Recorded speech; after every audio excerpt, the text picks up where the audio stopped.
Ladies and gentlemen, the Let's Fight a Boss podcast comes to you in crisis. We have suffered several tragedies as of recently. It started with a simple con flu. A simple con flu, Bryan, that's all it took. Yep. And we had to push the date of recording back and back. And then a bunch of other stuff happened, and finally we got our act together. We got together, we recorded a sterling podcast. Would you call it a sterling podcast, Bryan? The best episode we've ever made. The best episode we've ever made. Only to have cataclysm befall our sorry souls. And we lost an entire episode in what just felt like the most disappointing, tragic thing. We literally had technical difficulties. Just weird shit I have never seen before, and the audio file was unusable. Making matters worse, our comrade in arms, Niamh, set sail to New York not long after, meaning unfortunately she could not be here tonight. She's on the boat, the Titanic 2. Yep. Hope it's alright out there. So, in my head I'm like, this situation cannot get any worse. And I show up Bryan's to record, and dude is high as fuck on dentistry pain medication. Yeah, I don't know if we should call this episode The Irish Dentist, but How many injections did they give you? 5. 5 injections, ladies and gentlemen. Can I talk about my dentist real quick? Absolutely. Okay, so I was just going for a routine checkup, and I had a tiny bit of a scratch in the back of my tooth, and I thought, maybe this might need a filling, maybe it's fine, maybe it's just a bit of plaque that he can just dig out and leave it so. And I get to the dentist, and this dentist is near where I work, because I wanted to go right after work and then head home here, like breathe for a minute, and then start recording. But what instead happened was, I come in, and he's like, "Oh, hey, Bryan." And I'm like, "Hey." And he's read my file, but he's read my file. He's like, "I like your email." And then he gives me a fist bump. Are you fucking serious? I'm dead fucking serious. I think if a dentist gave me a fist bump, I'd be like, I need to see some credentials, because I don't feel like that's someone who went to dentistry college would do. This guy went to Cool Dude College. Cool dude. Well, that's just as important. Yeah, and I sit down, and he's like, "All right, I'm gonna give this a once over." Checks out my mouth. He goes, "You're gonna need a filling." And I'm like, "All right." And he's like, "Gonna have to numb me up." And I'm like, "Okay." And so he puts an injection in, and he's like, "All right, we'll wait a few minutes." And he asked me a few questions, and my mouth goes all numb, and it's still numb, and I was drooling, and I'm drooling a bit now. And then he injects me a few more times. Then he starts doing the filling, and it hurts, so I have to put up my hand. And he's like, "All right, just a sec." And he injected me 5 times with the old magic powder. Powder. I don't know. And then afterward, he did a great job. I'm really happy with it. Like, it's a bit sore now, but Yeah, you just high as a fucking kite. I've got a lot of adrenaline in my system as well. I think that's what it is. Mm-hmm. But yeah, afterwards he starts telling me about how fake teeth are made, and they're made out of bits of broken glass. What? Yeah, tiny compounded bits of broken glass. Wow. Okay. He was just a fascinating man. Very into his work. Yeah. Yeah. I really like dentists. I remember when I got a tooth pulled before, and it was the root. It was something where the root was infected. It's the follow-up story from all the shit that happened to me in Japan. Yeah. And he was like, "Okay, it doesn't seem to be infected anymore, so we're gonna pull it now, because that's probably the best time, because it will get infected again." And I was like, "Oh, okay." And it was that thing where he'd inject the gum and then pull it, and then I'd be like, "Ow, that's really sore. That's really, really sore." And he'd be like, "Oh, okay." So he'd inject me again. And we did 4 rounds of this, but it never stopped hurting. And on the last one, I was like, oh, fucking fine. Might as well just go with it. And he pulls it out finally. And then he looks at the roots and he's like, "Huh, it was still infected." And then he looks at me and he's like, "Oh boy, better you than me." It's like, okay. It hurts. It did. At the start of the year, my girlfriend Rebecca had to have a tooth pulled. It was one of her wisdom teeth had come true, and she never had them removed. And She was told, like, they're fine. If one starts pushing out, have it removed. But the dentist had to make an incision and all that. And then, like, he had to yoink it out. But he had to, like, put up one of his feet on the chair and, like, really, like, really brace It's himself. like someone's yanking on your fucking skull. She was like, it actually felt like a cartoon. Yeah. And then afterwards, he was like, "Do you want it?" And he gave it to her in a bag. And it's really fucking long because teeth are, like most of the tooth is hidden. My dentist asked me that as well. But at that point, I was like, this fucking tooth has caused me so much problems. I was like, no. I was like, you're not part of me anymore. Each time I've had a tooth removed, it cracks. Because I broke one of my teeth on a popcorn kernel. Because I'm a fiend for, you know, when you finish the popcorn, but then you still want to nibble. Yeah, those fucking kernels will get you. So I play with the kernels in my mouth and I kind of like chip on them a little bit, but it ended up cracking one in the back of my teeth. And then another time I was trying to be healthy and I had a carrot, but the carrot had a stone chipping in it. And I just bit right into a stone and it just, same fucking tooth. Yeah. But now I have a false tooth. It's made out of porcelain, like a toilet. So yeah, you can call me toilet tooth if you want. They were asking me, did I want a false tooth? And I was like, no. Leave the gap as a reminder of my mistakes. So at the back of your mouth, you're missing a tooth. Okay, so I'm going to have to describe this, but John looks like a pirate. Yeah. It's like right at the back of my mouth, there was a tooth missing. He looks like he had scurvy. And he has the eye patch already. And yeah, super pirate wolf. Super pirate wolf, everybody.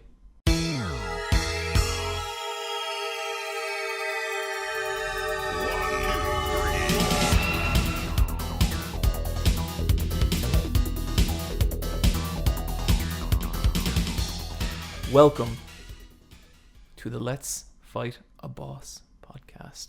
The world's... What is it, Brian?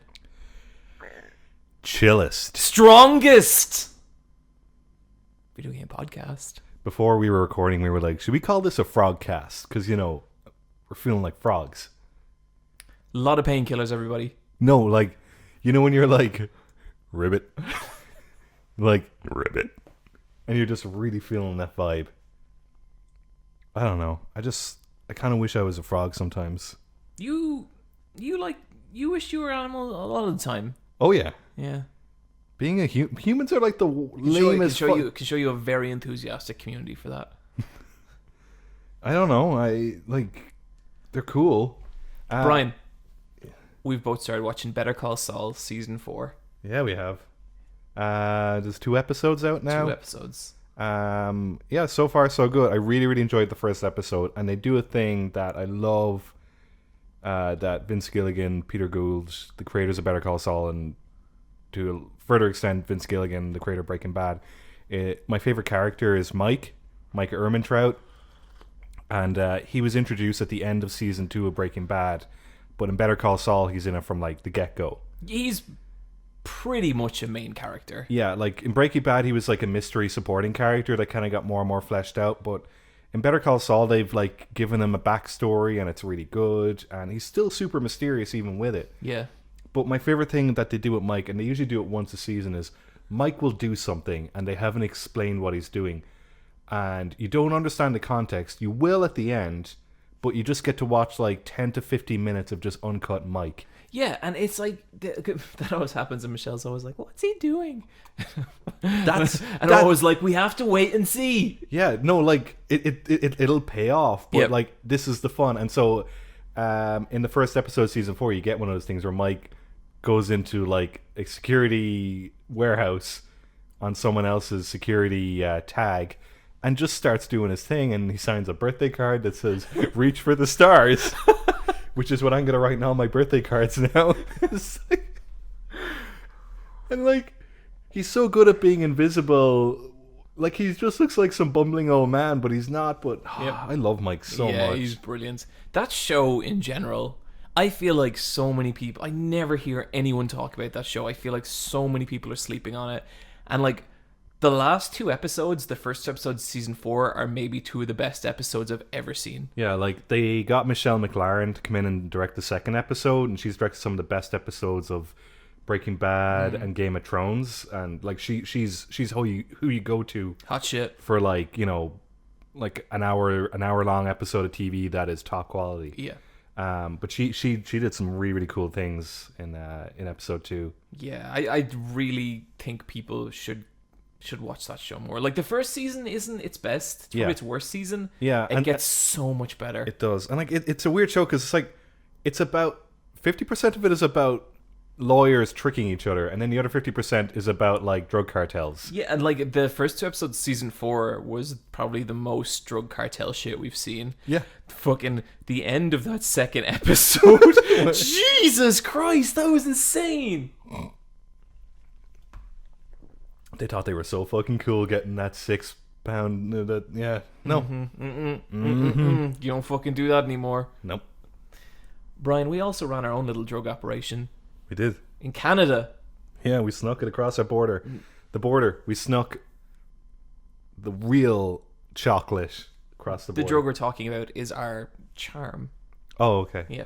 I just really want some chocolate. Yeah. But yeah, me and Bryan went to ConBravo in Hamilton. Yeah. And that was a really good time. Hamilton... Okay, so we spent one night in Toronto. And that was really fun. Yeah, lovely, lovely city. Yeah.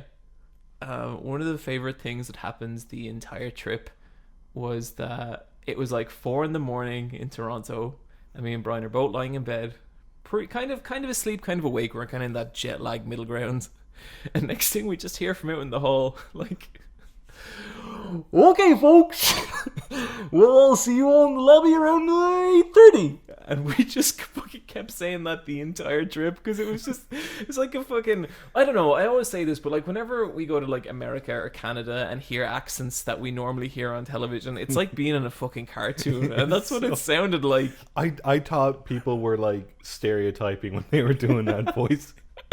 There you go. Oh, the Great White North. The Great White North. Yeah, Canada was really, really cool. What a chill place. Yeah, that place has itself figured out. We got a deep fried cheesecake. Oh yeah, remember that? My body does. Yeah, that hurt a little bit. Yeah, so we did 24 hours in Toronto. We walked around, very, very impressive city. I like how there's like skyscrapers beside like normal houses. Yeah, it's weird. It's just, it knows what it is, and there's enough people. I saw one crazy person, and that was fine. Who's the crazy person again?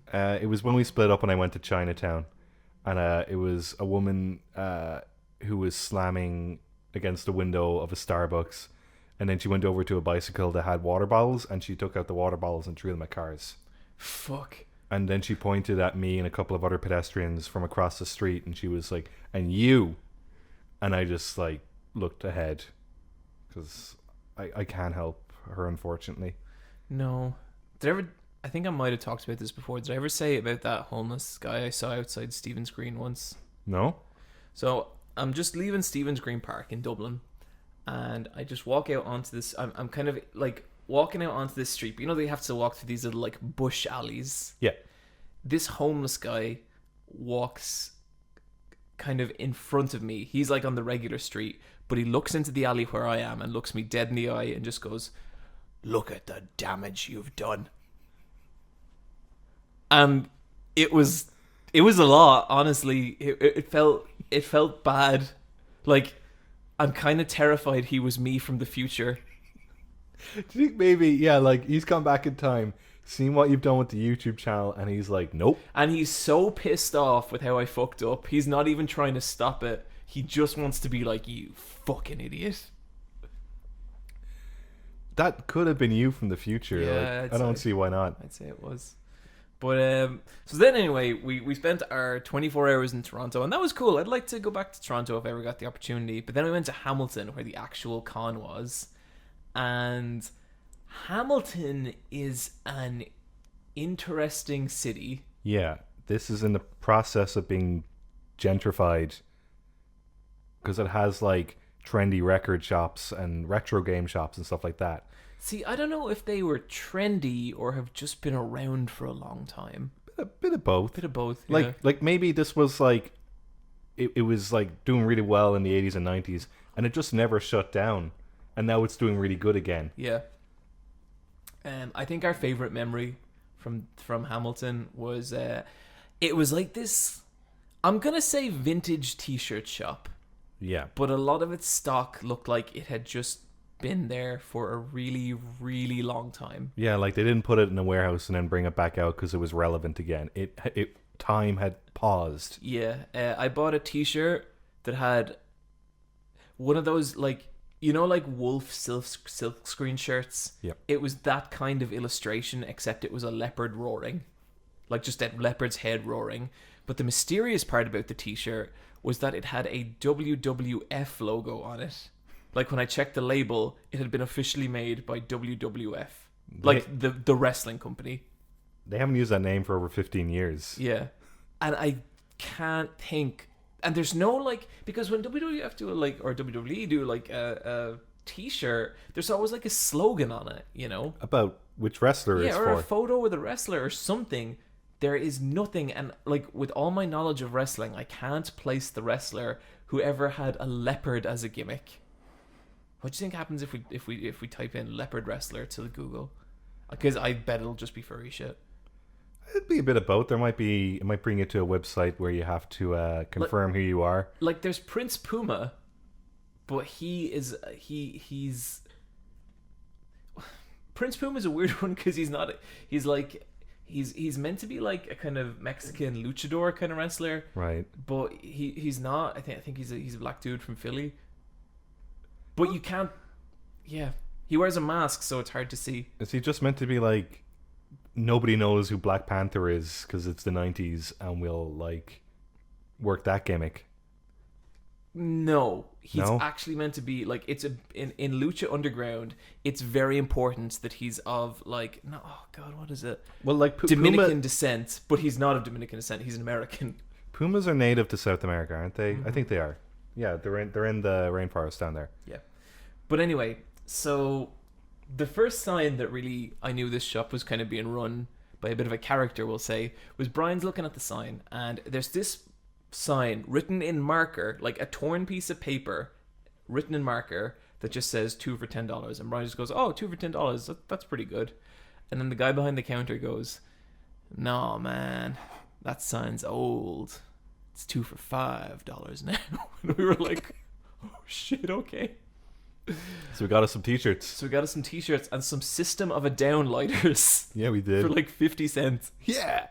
But then anyway, we buy the t-shirts and the guy's like, so how you boys enjoying Hamilton? And we're like, yeah, it's cool. And he goes, yeah, hard working city. We were just like, whoa. He was cool. He was really cool. Yeah. I just like how we're at the hotel conference center, but then if you walk like 1 or 2 blocks outside of it, you're just like, where are we? Yeah, we went for a wander once or twice, and I was like, oh my goodness. Yeah. This does not feel friendly. No, we went to a dead mall. That was cool. That was fucking cool. That had that poster full of the wrestlers. We counted down all the wrestlers that were dead. It was nearly all of them.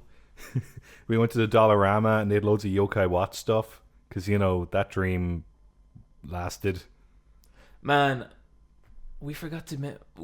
I feel like we did our best video production work ever. Of Komanjiro. Yep. Doing his rap. Yep. Hip-hop rap Komanjiro. I think that's saved to our Instagram, so you can go check it out there. It's in like the moments section. Yeah. But like, we could always use that song as the end credits, just saying. We weren't able to find it online. Oh, shit, yeah. It's this Yokai Watch song that we couldn't find online, but we could find like...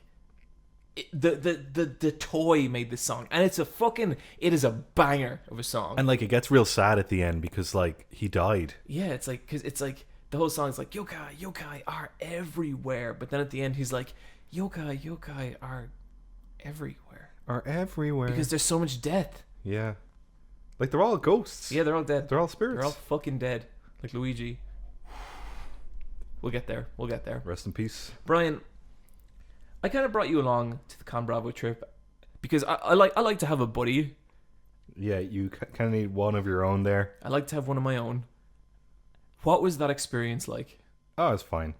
The most I'd have to do is... Because you were kind of handler style role, Yeah, I just had to make sure you were going in the right direction at all times, and which is much more challenging than it sounds. and you were hydrated. Yeah.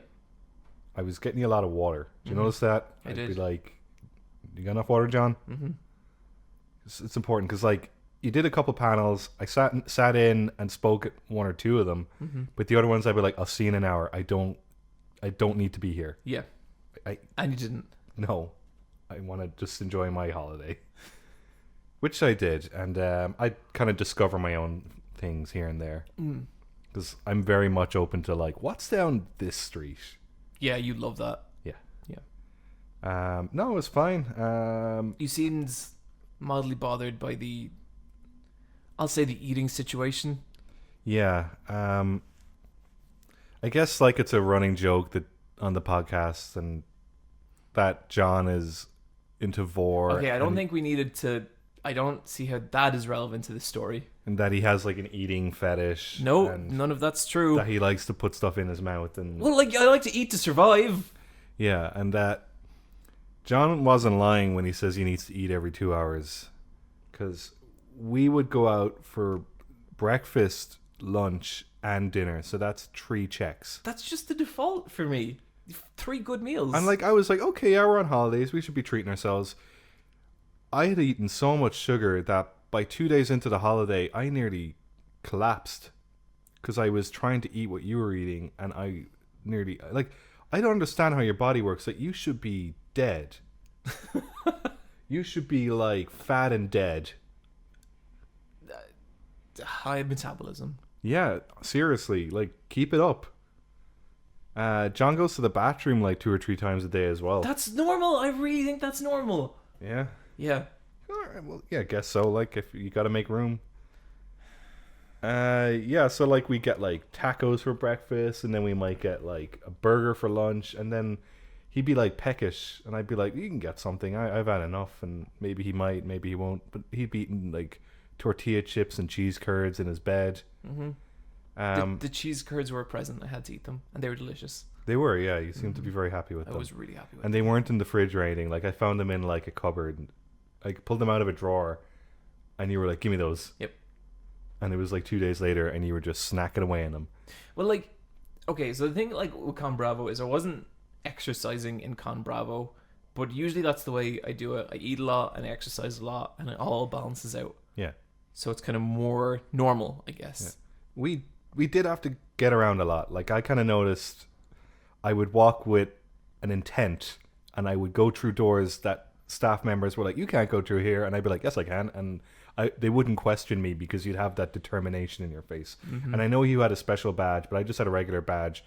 But I was like, I think it was the confidence the special badge gave us. yeah, But it was really fun. Yeah. And then, like, you know, we did a bunch of cool con stuff there. We got to hang out with Liam and Wooly, and we got to meet Little V. yeah, he's lovely. Yeah, he's such a lovely guy. Check out Little V on YouTube. He's like, just like a lot of metal covers of songs. You've probably seen them around. They're Yeah. really, really cool. Do you remember we did axe throwing? We completely We did axe throwing, yeah. Yeah, so like on the first day of the con, they got some of the guests together, and they were like, "Okay, so we're just gonna like get you all to meet each other and hang out." So there's a bar around the corner that also does axe throwing, and I guess it's kind of like darts. So they were serving alcohol, but they had a clear line where like you couldn't go across this line with your alcohol.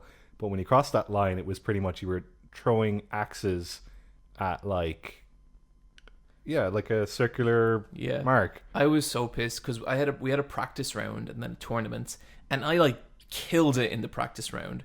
And, like, people were like, "Holy shit, you're really good at this," and I was like, "Yeah, I guess I am." And then the tournament happened, and I fucking bombed so bad. I came 3rd place in the tournament. 3rd place. Yeah, I got really into it. But like the guy who won, I had squared off against him earlier on in the practice, and we drew.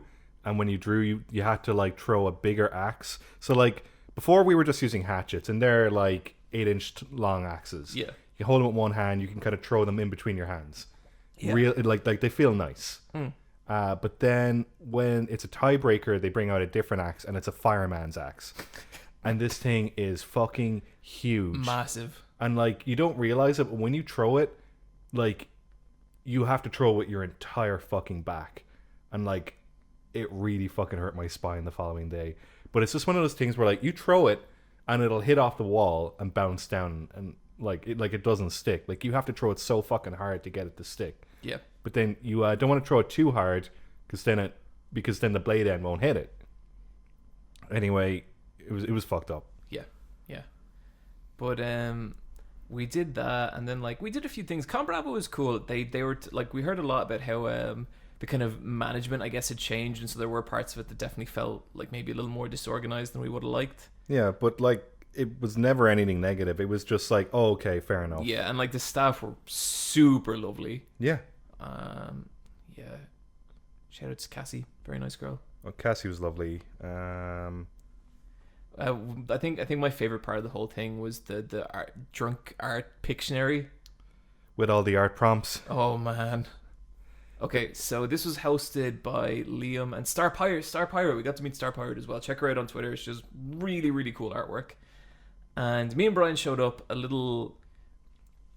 I can't remember if we had been drinking or we started drinking at that thing. We started drinking and we had paper bagged our cans so that, you know, you wouldn't know what they were. Yeah, Amsterdam. Don't ask, don't tell. And that was pretty funny because I was talking to Rebecca, who went to Anime Expo with me, who's kind of my handler for there, and I told her about that, and she was like, "Why didn't Bryan stop you?" And I was like, "Bryan's the one who bagged the cans." Yeah. Yeah. We were on holidays, and like it was that kind of vibe. But then I ended up getting called up on stage for that, and we ended up drinking fireballs. And Jesus Christ, I was so fucking drunk. And like this fucking cinnamony like mess. Yeah, parts of that panel, I'm pretty hazy. So we're sitting there 5 minutes, and they call you up, and they're like, drink. Then like 2 minutes later, you're like, Bryan's next to me, because you needed someone. I needed moral support. And I get up next to you, and you're fucked. Yep. And like it's to the point where like you can't use your hands because they weren't moving normally. I was able to write. Yeah. Yeah. Okay. That's your handwriting, Bryan. You know it is. That's so mean. I thought it was better than that. It's not. Well, it was a giant marker as well. Yeah, and I guess like you had to just come up with some art prompts. Yeah, it's like the way it works is there was a whiteboard. Yeah, Niamh had like a bunch of like prompts up, so it would be like She-Ra designed for the adult male audience she was always intended for. Yeah, so these were all ironic, like 18 plus kind of things. Yeah, that were pretty relevant. But then the panel ended up going for an extra half hour, and they ran out of prompts since they needed me to come up with one.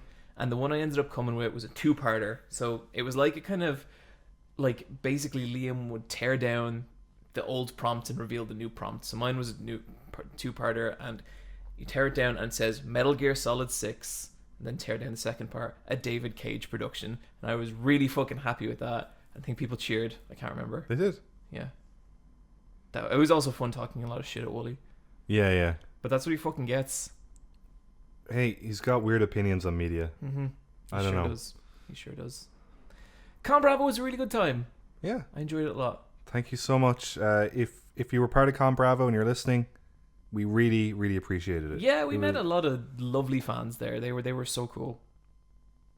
Oh, there was that one guy at the panel where, okay, so I was doing like a questions and answers panel, and there's this guy in the audience. He puts up his hand, and he's dressed as like a Team Fortress scout. And I go, you there, the Team Fortress scout. And this fucking guy in front of him, in full fucking Bilbo Baggins Lord of the Rings cosplay, stands up and is just like, actually, I'm dressed as Bilbo Baggins from Lord of the Rings. And I was like, look behind you. And then he looks behind him at the Team Fortress scout, and he does like a double take, and he was so embarrassed, and I loved that. That's what you get. That's what you get. But yeah, super, super cool time. And I think that's everything from ConBravo, Bryan. Yeah, for now. For now. So what say we move into our strategy talk?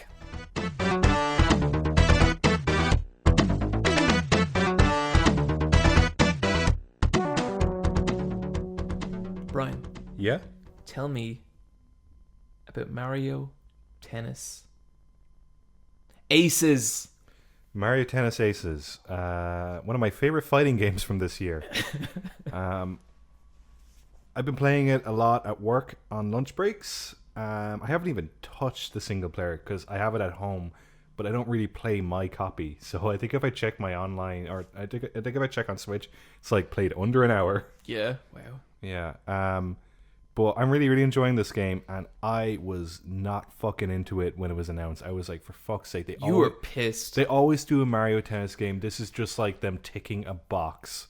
Like, and the last few have just been very serviceable. Yeah. Like, the Wii one was exactly what you thought it was. The Wii U was a fucking, like, poor attempt at a game. And I thought this one was just going to be like, yeah, they're just filling a quarter. This is all it is. But no, it's a fighting game. Yeah. And this has nearly the same level of polish as like a Mario Kart game does. Totally. Like, they really made the effort with this game. Characters are really like fun, a lot of cool animations. Yeah. And it has this cool, like, you get in someone's head when you do one-on-one. Doubles is amazing. Because it is a real case of, like, you have to work with the person beside you. And it has this cool thing where, like, you could be having, like, a shit time the entire match and you get to match point.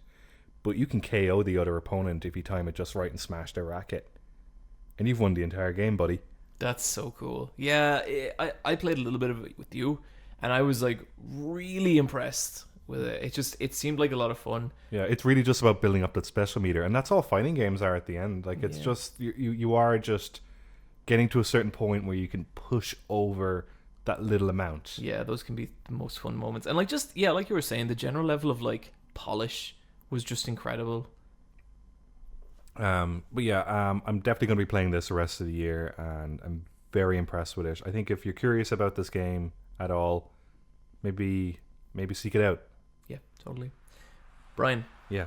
I've been playing some Dead Cells. Oh boy. Yeah. They finally made a video game out of one of the best Papa Roach songs. And it is. So this is a game that I've kind of had my eye on for a while now, and I looked up some footage of it, and I was like, I don't know, because, like, I guess I feel like my capacity for kind of roguelite type games is sort of filling up quickly enough, you know, because kind of like I put so much into Binding of Isaac, and I wasn't that into Rogue Legacy and stuff like that. But then I saw it, like, I saw it on sale on the Switch, and I was like, it might be a fun Switch game, and I downloaded it. This is one of the best playing games I have ever experienced. It's like the way this game moves and feels, and the feedback from the combat feels so good. Like, it's really hard to, like, it's really hard to describe when you're just talking about it, but, like, it's the kind of game where you put hands on it and you're like, oh my god, like, this is so responsive, and there's so much subtlety to the movement and the attacks, and it feels beautiful. It feels so good. And what they've built around that is this kind of run-based game. So, you know, you start at level 1 and you have to get all the way to the end. It probably only takes, you know, an hour, 2 hours if you really know what you're doing, but going from knowing nothing and to knowing what you're doing might be like 200 hours. Yeah. But maybe not that much, I don't know. But it really just depends on how shit a hand you get. Yeah, and, like, a lot it's like Binding of Isaac in, like, you can get a shit hand, but it's a lot about knowing how to leverage your hand and how to like, to me, Binding of Isaac was a game where it was all based on what you got, but the skill came from leveraging the situations in that game to knowing how you can maximize each situation to ensure you get the best possible hand. Yeah. And that doesn't mean you can do it every run. Like, there are runs that are just not going to work.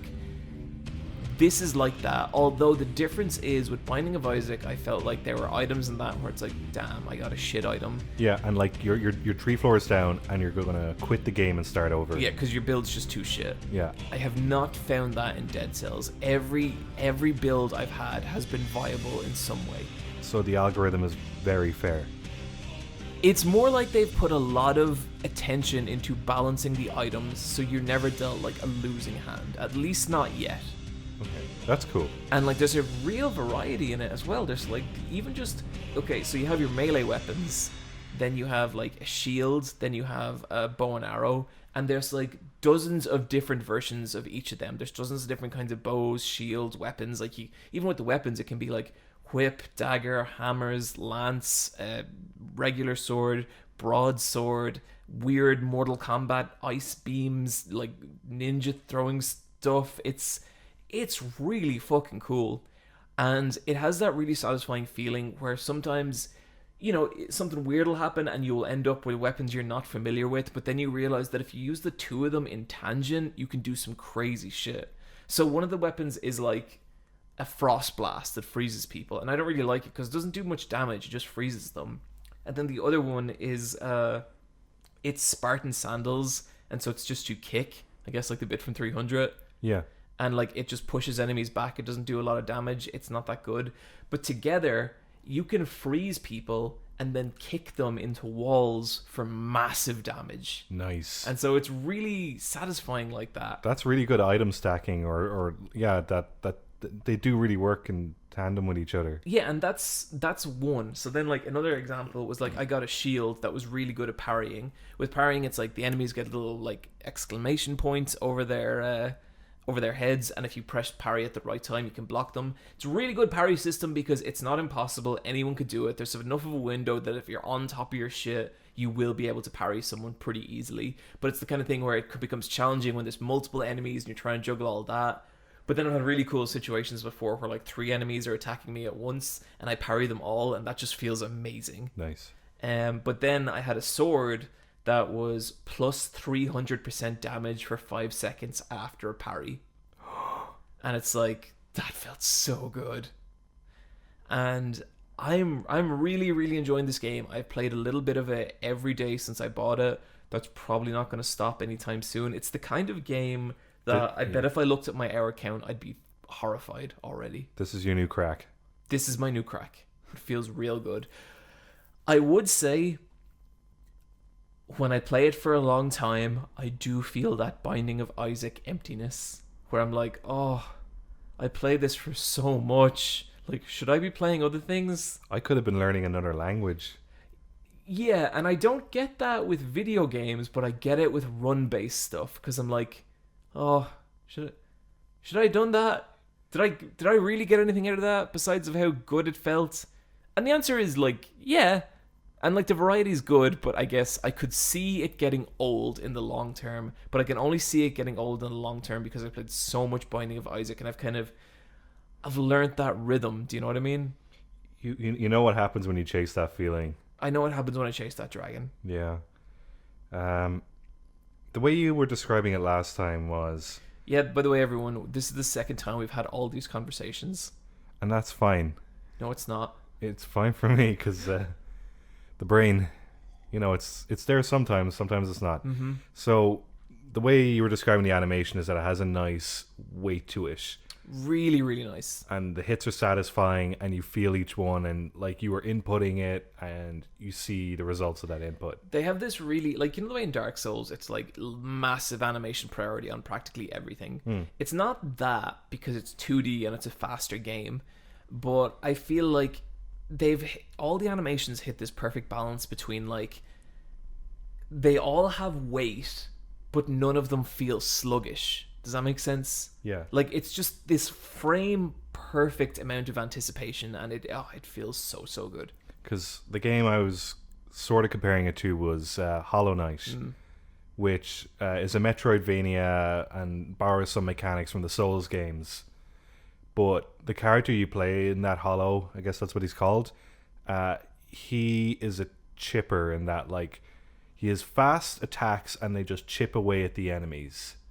And a lot of boss battles are drawn out because you just have to be constantly dodging and attacking. Yeah. And the way you were describing Dead Cells is that it's less about dodging. It's more like the more aggressive you play, the more rewarding it is. It depends, because there is a dodge button, and there's quite a generous amount of invincibility frames. But like, I've only started using that button recently because I've only started playing with builds that don't involve shields. Yeah. Okay. And so it's completely up to you. Like, but then like with the hammers or the broadswords, those are like big, heavy swings, and they do loads of damage. But they're like the opposite of chipping. They're like you're aiming your shots and hitting really hard, and that's really fun. Yeah, because like you can do offensive builds in Hollow Knight, but the majority core of the game is based around being as fast as possible and going for those kind of builds. But it's like, to me, that was probably my least favorite part about it. But then, like, what you're saying about Dead Cells has got me curious, but I don't know if I could play this game. Yeah. I would imagine that the structure of Dead Cells and the structure of Hollow Knight are actually quite different. I'd say so. Like, I don't think, like, Hollow Knight is a kind of Dark Souls like. Yeah. Like, it shares a lot of DNA. Yeah, for sure. This game doesn't, and people say it does. I think on the surface, like, it's kind of a dark, medieval game where, there's a lot of... But then, like, is it like a Metroidvania as well? Kinda, yeah. But it's a roguelike, like Binding of Isaac and Spelunky and... Yeah. But, like, every now and then, so on your first couple of runs through, you'll see, like, these vines, and you can't do anything with them. Then you beat the first boss, and you get an item that lets those vines grow and lets you climb up them. And all of a sudden, that'll give you access to new areas. It's a Metroid-like that way. That's cool. Yeah. And it's cool. I really like it. There's a really fun little system in it where there's these enemies and they're elites. So they're just elite versions of regular enemies. And you can see them and you're like, oh, well, I go try and fight it because you get a shit ton of items and cells if you do. But they're so hard. And it's a really fun game. And if anyone is looking for that perfect palate cleanser game, like that back burner game, this is 20 quid, or I think it might be 25 on some systems, but you will get so much play out of it, and it feels really, really good. So, highly recommended. I'll probably hate this game by the end of the year, because it's probably going to ruin me a little bit, but I'm fine with that right now. Okay. Yeah. Brian. Yeah? Let's talk some Octopath. Sure. I'm 30 hours into this game. I've done all the chapter 2s, and I'm kind of prepping the chapter 3s. I was saying that the way I play the game is that I see all the places I'm supposed to visit on the map, and I'll visit them, so that way I can fast travel back to them and do the chapters I want at my leisure. But in the process of visiting them, I'm doing all my grinding, so I'm at the right level then, ready to go. And so some of the chapters are super easy to beat. I could beat them in like 15 minutes. And then other ones where I'm more captivated by the particular character and storyline. There are some captivating ass characters in that. Yeah, I think for we're sure. both pretty taken with Primrose. Oh yeah, Primrose is brilliant. Yeah. The way I kind of feel is that, like, I love 50% of the story in this game, and then the other 50% can fuck off. Alphonse, get the fuck out of here. Alphen? Or Alphen, yeah. Alphen. Yeah, so he's like the main guy I'm playing as, and like he is just the most fucking vanilla looking dude. Yeah, and like it's a shame because his gameplay mechanics are so cool. Yeah, he's unreal. Yeah. My least favorite is Ophelia. Like, I fucking hate playing Ophelia chapters. My problem with Ophelia is she's the cleric, and her personality and storyline are exactly what you think the cleric would be. Yeah. Each time I do an Ophelia chapter, it involves you going to the church, doing the flame ritual, and then there's a child outside that's upset, and you have to help the child. Fuck him. Yeah. Figure it out yourself, dumbass. Yeah. Albrecht, is he the knight? The old knight? His chapter 2 is brilliant because it's so different to all the other characters, because you go into a coliseum and you enter a fighting tournament. Oh, sick. And it really switched gears, because most of the time it's like you have to go into this forest and find the item for someone. I like the thief, Theron. He's a good laugh, I think. Yeah, he's a lot of fun. I love stealing from the villagers. Oh yeah. Yeah. Like, I get excited to go to villages in Octopath because the first thing I do is just fucking fleece the place. He's always good to have on your team, especially because there's those purple treasure chests that only he can open. So he's definitely part of my main team. So Cyrus, the alchemist. Yeah. He like, for me, he's like my main damage hitter. Oh, he's a monster. Yeah. Because like I have Alphen and Hanat as well. Yeah. And what they do is they will chip away at the enemies to like break down their defense, and then I'll use Cyrus to do like a double damage potion or a spell on them. Yeah, when you can put like all his stock into one of his double damage spells, and it's like monstrous. So you just do 2k damage to someone. So cool. So cool. That's so satisfying. Yeah, but I think this is going to be a back burner game because I've done 30 hours and I can't do another 30 hours right away. I'm going to put this on hold and get back to it. I would like to beat it. You got to clear your palate because Shenmue 1 and 2 HD remasters are coming out. Yeah, they are. They're out in a week. Yeah, oh boy. Sure. Guys, like, I just want to take a moment and say, you know, we finally made it. Shenmue is here. It's going to be, like... I hate saying something's going to be Game of the Year, but like I would nearly guarantee right now that Shenmue 2 will be our Game of the Year. Those games have aged perfectly. I think you and Niamh are just going to absolutely fall in love with them, and I'm really excited to go on this journey with you both. Cool. Yeah. So anyway, Octopath Traveler. I'd like to beat it this year. I don't know if I will. I don't know if I'll ever beat this game. And I'm enjoying it. I am really enjoying it. Yeah. But there's other stuff I want to play too. Yes. And then that brings us to our last game. Let's talk about some Danganronpa. Danganronpa.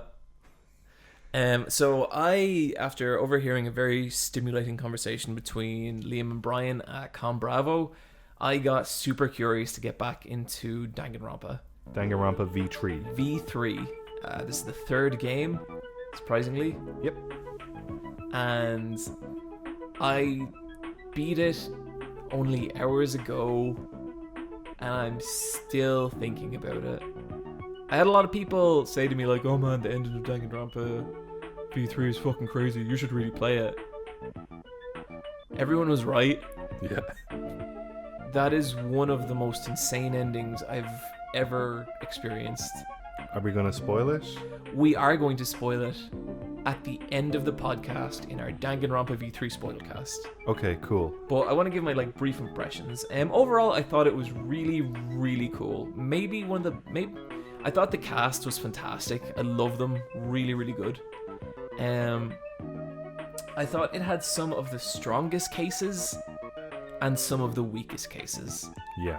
I thought that cases 2 and 3 in the game weren't great, and that's kind of when I sort of dropped it for a while.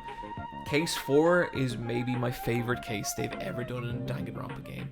That's the VR one. Yes. Yeah, that's a very good one. Yeah, and I thought that was really interesting because I feel like Danganronpa is always trying to pin down a particular rule set. This character is here, which means this happened, which means these characters were here, and it's unraveling those rule sets that kind of drives the class trials. If you're not familiar with Danganronpa, 16 people trapped in a location. You can get out of the game by killing someone, but if you get caught in a trial, if they can figure out who the murderer was, then you die, and you die in a really horrific way, and it's run by this cartoonish bear. They're really fun. Yeah, they're brilliant. They're my kind of favorite kind of visual novels. Yeah, I think to me the Virtue series are better games, but Danganronpa has way more personality. Yeah, like you can't really buy a figure of a 999 character. Oh, let me tell you, there's some 999 characters I'd buy figures of. Yeah? Yep. But would they make one? Probably not. Yeah. I love all the figures of Danganronpa characters. Yeah, they're fucking cool. One of my favorite figures I have is a Chiaki figure. Best girl. It's pretty good. But Danganronpa V3 was... There's a lot you can't really say about it because the special things that game does all happen in the last 2 hours. Like, it's insane. Like, it's fucking insane what they've done with that game. And it's insane they're not spoilers because I don't really think you can have a spoiler without context. But it's insane the bold-faced spoilers they have hid in the marketing material for that game. It's something they've always done. Yeah, they've always played around with that stuff, but some of the shit, like in the first Danganronpa, they had that thing where the demo was different to the main game, so a different person died, but also the advertisements showed one of the characters in locations that they never get to in the game because they die way earlier on. Yeah.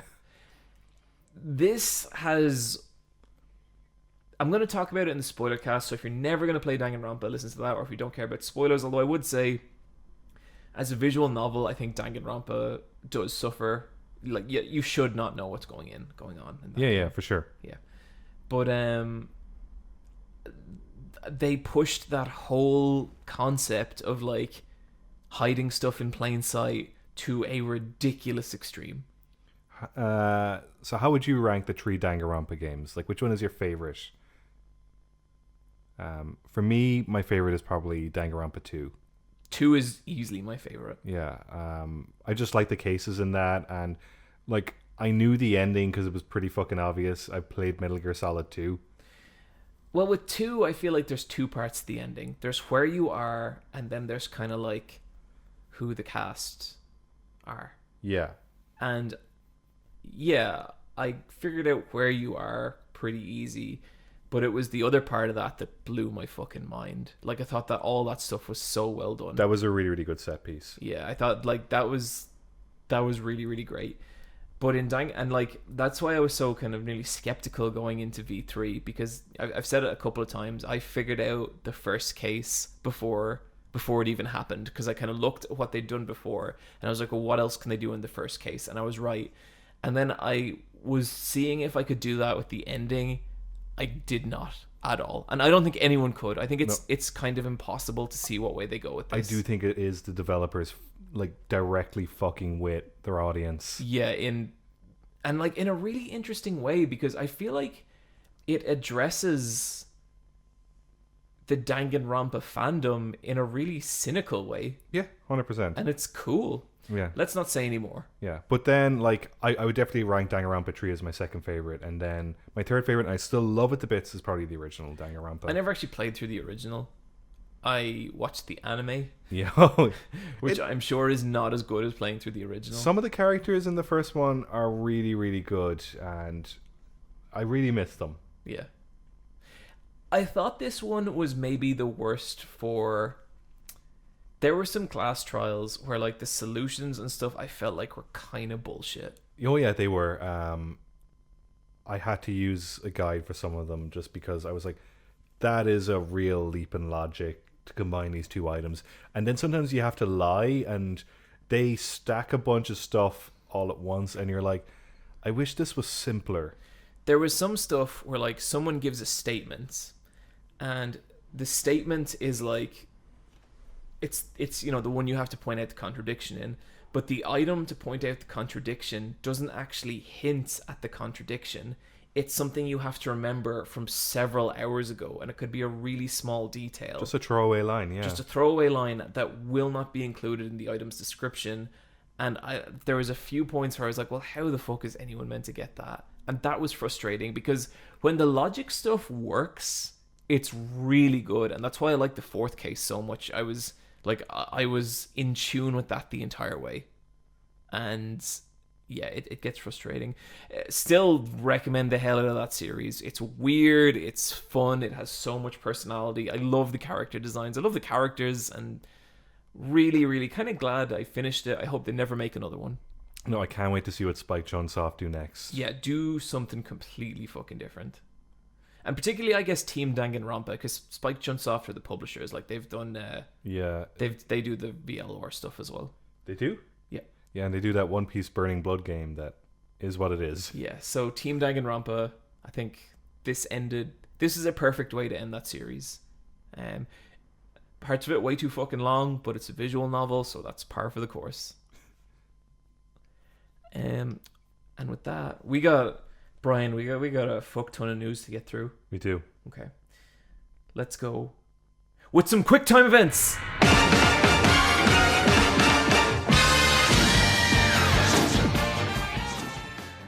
Brian. Yeah. Me and you were huge Walking Dead fans. Oh, yeah. I still watch that show. Do you remember not long ago we were walking down the street and we were like, man, if only we could play as Negan in Tekken 7.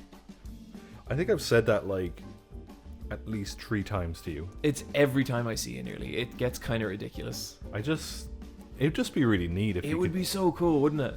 Like, because you know how you always see him at the comic conventions, and it's like, that is so cool. Yeah, and like he just fits so well in the context of a martial arts tournament. Yeah. You know? And like him and Jin Kazama, like I'd read that fan fiction. Don't want to get too vulgar there, but you know. Yeah. Bryan, I got some news for you. Yeah? Negan is in Tekken 7. Fuck yeah. Yep, finally. So this was like as vague a teaser as you can get. Yep. We've not seen the 3D model or anything like that. Nope. But this is the TV adaptation of Negan, played by Jeffrey Dean Morgan. Yeah, and I'm just so glad, because there was all those rumors that it was going to be Kiryu or Majima from Tekken, or from Yakuza, and like I think we can both agree they'd be terrible fits. Yeah, like, I know Tekken is overtly very Japan-centric. Yeah, and Yakuza... well, there's like lots of fighting in Tekken. There's a lot of organized crime... No, I think it works better that it's a recent villain from a zombie apocalypse show that takes place in Atlanta. Yeah, I think so, because I think, like... You know, it's very easy to imagine why the character Negan would be in a Tekken game. Yeah. Yeah, like... And not a Soul Calibur game, because it's not like he has some sort of long-range weapon. All I'm going to say about this is Noctis is still the worst character in Tekken 7. Yeah. Oh, like, I saw this and I was like, oh my god, what? But I do kind of enjoy it, because, like, everyone... There were people who were kind of pissed off with Noctis, and, like, I was one of them. It's like, well, he doesn't really fit Harada, and Harada's like, oh, I'll fucking show you. I just like all the compilations where people are like, guess who else is in it? Garfield, Inspector Gadget. Who else are you going to put in Tekken, Bryan? Sharon Osbourne. Like, why the fuck not? Why the fuck not? It doesn't even matter anymore. Everyone knows who she is. Yeah. And you can finally play as Sharon fucking Osbourne. Yeah, I'm going to go with the Tato Crisp Man. Yeah, he is a mascot for Irish potato chips. Yeah, everyone as you say. I'll throw him in the thumbnail. Yeah. Who else we got? Because remember, I had a list. It was like loads of mascots, like Tony the Tiger. Yeah, Tony the Tiger. They're great. They're great. Yeah, it could happen. All bets are off at this point. All bets are off at this point. I think we should start getting into just logos. Yeah. Okay. Like, what about the Burger King logo in Tekken? How about like Planter Peanuts? That guy. Yeah, totally. The BMW from BMW, I think that'd be cool. Yeah, the Beamer. Yeah. Or even just concepts. What about the concept of Regret as a playable character in Tekken? What color is Regret? All the colors. Sweet. I think that'd be great. Yeah, something to think about, Harada. How about just like they bring in a Killer Instinct character for no fucking reason? Well, no, you gotta keep some consistency within the world of Tekken. Like they bring in, what's his name? Fulgor? Fulgor. Yeah. Fulgor is cool. Killer Instinct's cool. Or do you know what? They bring in a Rise of the Robots character. Oh, now we're talking. But he's like 500 feet tall. Yeah. Oh. They bring in that Tatsunoko robot that's like a giant golden lighter. Oh man, Tatsunoko versus SNK is so good. It's so good. Man, there's this cutscene you unlock if you do like absolutely everything in that game, like an unreasonable amount of everything, and all it is like all the Street Fighter characters and all the Tatsunoko characters just hanging around town. And it's really nicely animated, and I was not expecting it after like 60 hours of gameplay. And I was like, this is cool. Would you consider that one of the best games on the Nintendo Wii? Yeah. Easily. But it is. And I like the Wii. The Wii's cool. You got No More Heroes, you got No More Heroes 2, you got... Yeah. I'm trying to think like what's my favorite game on the Wii, and I don't think I have one. Oh, No More Heroes for me, for sure. Like, mine is going to be like Twilight Princess, but that's a shit answer. Yeah. Twilight Princess is like... That's like an 8 out of 10 game.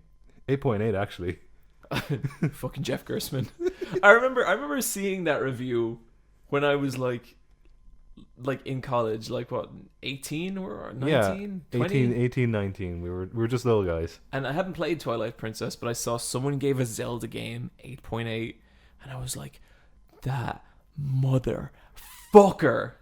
And then I played it, and I was like, oh.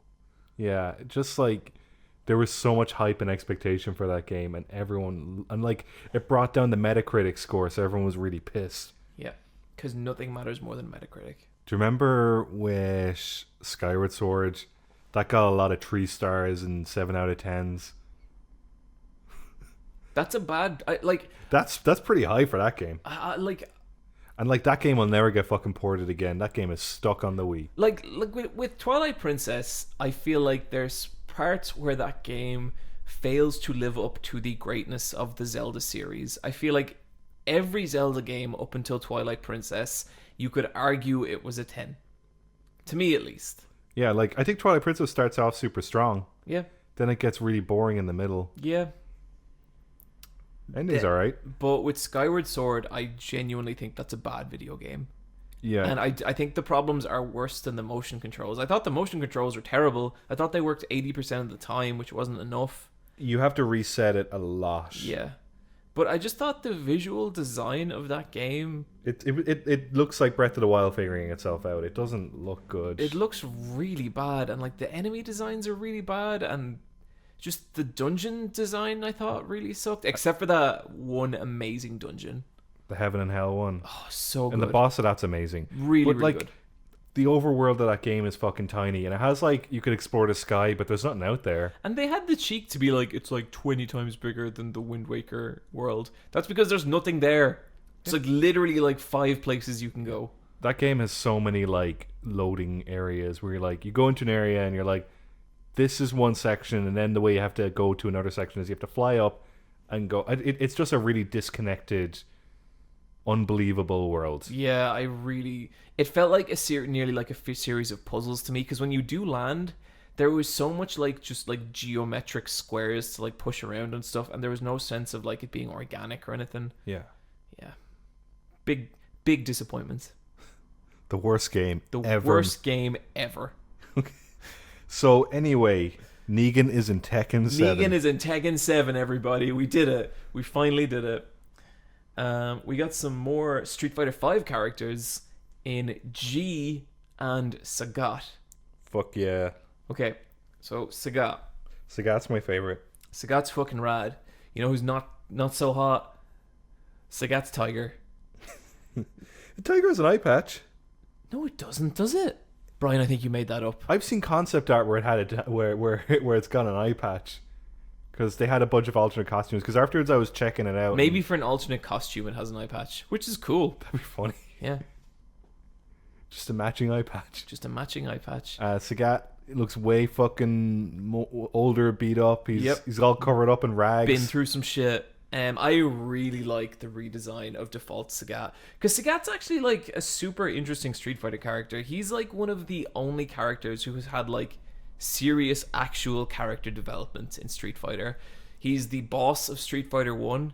He is then Ryu beats him in Street Fighter 1. He's super pissed, he's super angry in Street Fighter 2, and so he goes to the dark side. He joins Bison. After that, in Street Fighter 4, he's like, oh, I'm good now. I've learned not to be so mad all the time. After he hangs out with Delson for a bit. Yeah. Which I'd say that would do it. Yeah. Which Street Fighter character would you hang around with, Bryan? Ibuki. Yeah? Yeah. Yeah? She's a ninja. That's cool. But also a schoolgirl. Oh dear. How about if I was like 16? Okay, you're 16. Who do you hang out with? Ibuki. Okay, cool. So there we go. It's not a weird question anymore. Okay. That's not good. a weird answer. No. I don't know. I guess actually I'd hang out with Dudley. Oh, Dudley would show you a good time. Yeah. Yeah. How about you? Am I 16 or am I regular? 16. So I want 16-year-old John and I want regular John. Okay, 16-year-old John or Mika. Okay. Mm-hmm. Why? Because she's a wrestler. What do you want Ormika to do to you? No, Bryan. No, don't. I'm a fan of Ormika. I appreciate her positive attitude. I like that she's a wrestler and that she tries very hard. We have those values in common. That's all this is. To answer the second part of this question, John wants Ormika to answer the second part to throw him through a window. John wants Ormika to put him in a lock. Bryan, and they're rubbing off his head. Bryan, to answer the second part of this question, if I was regular age, or Ormika.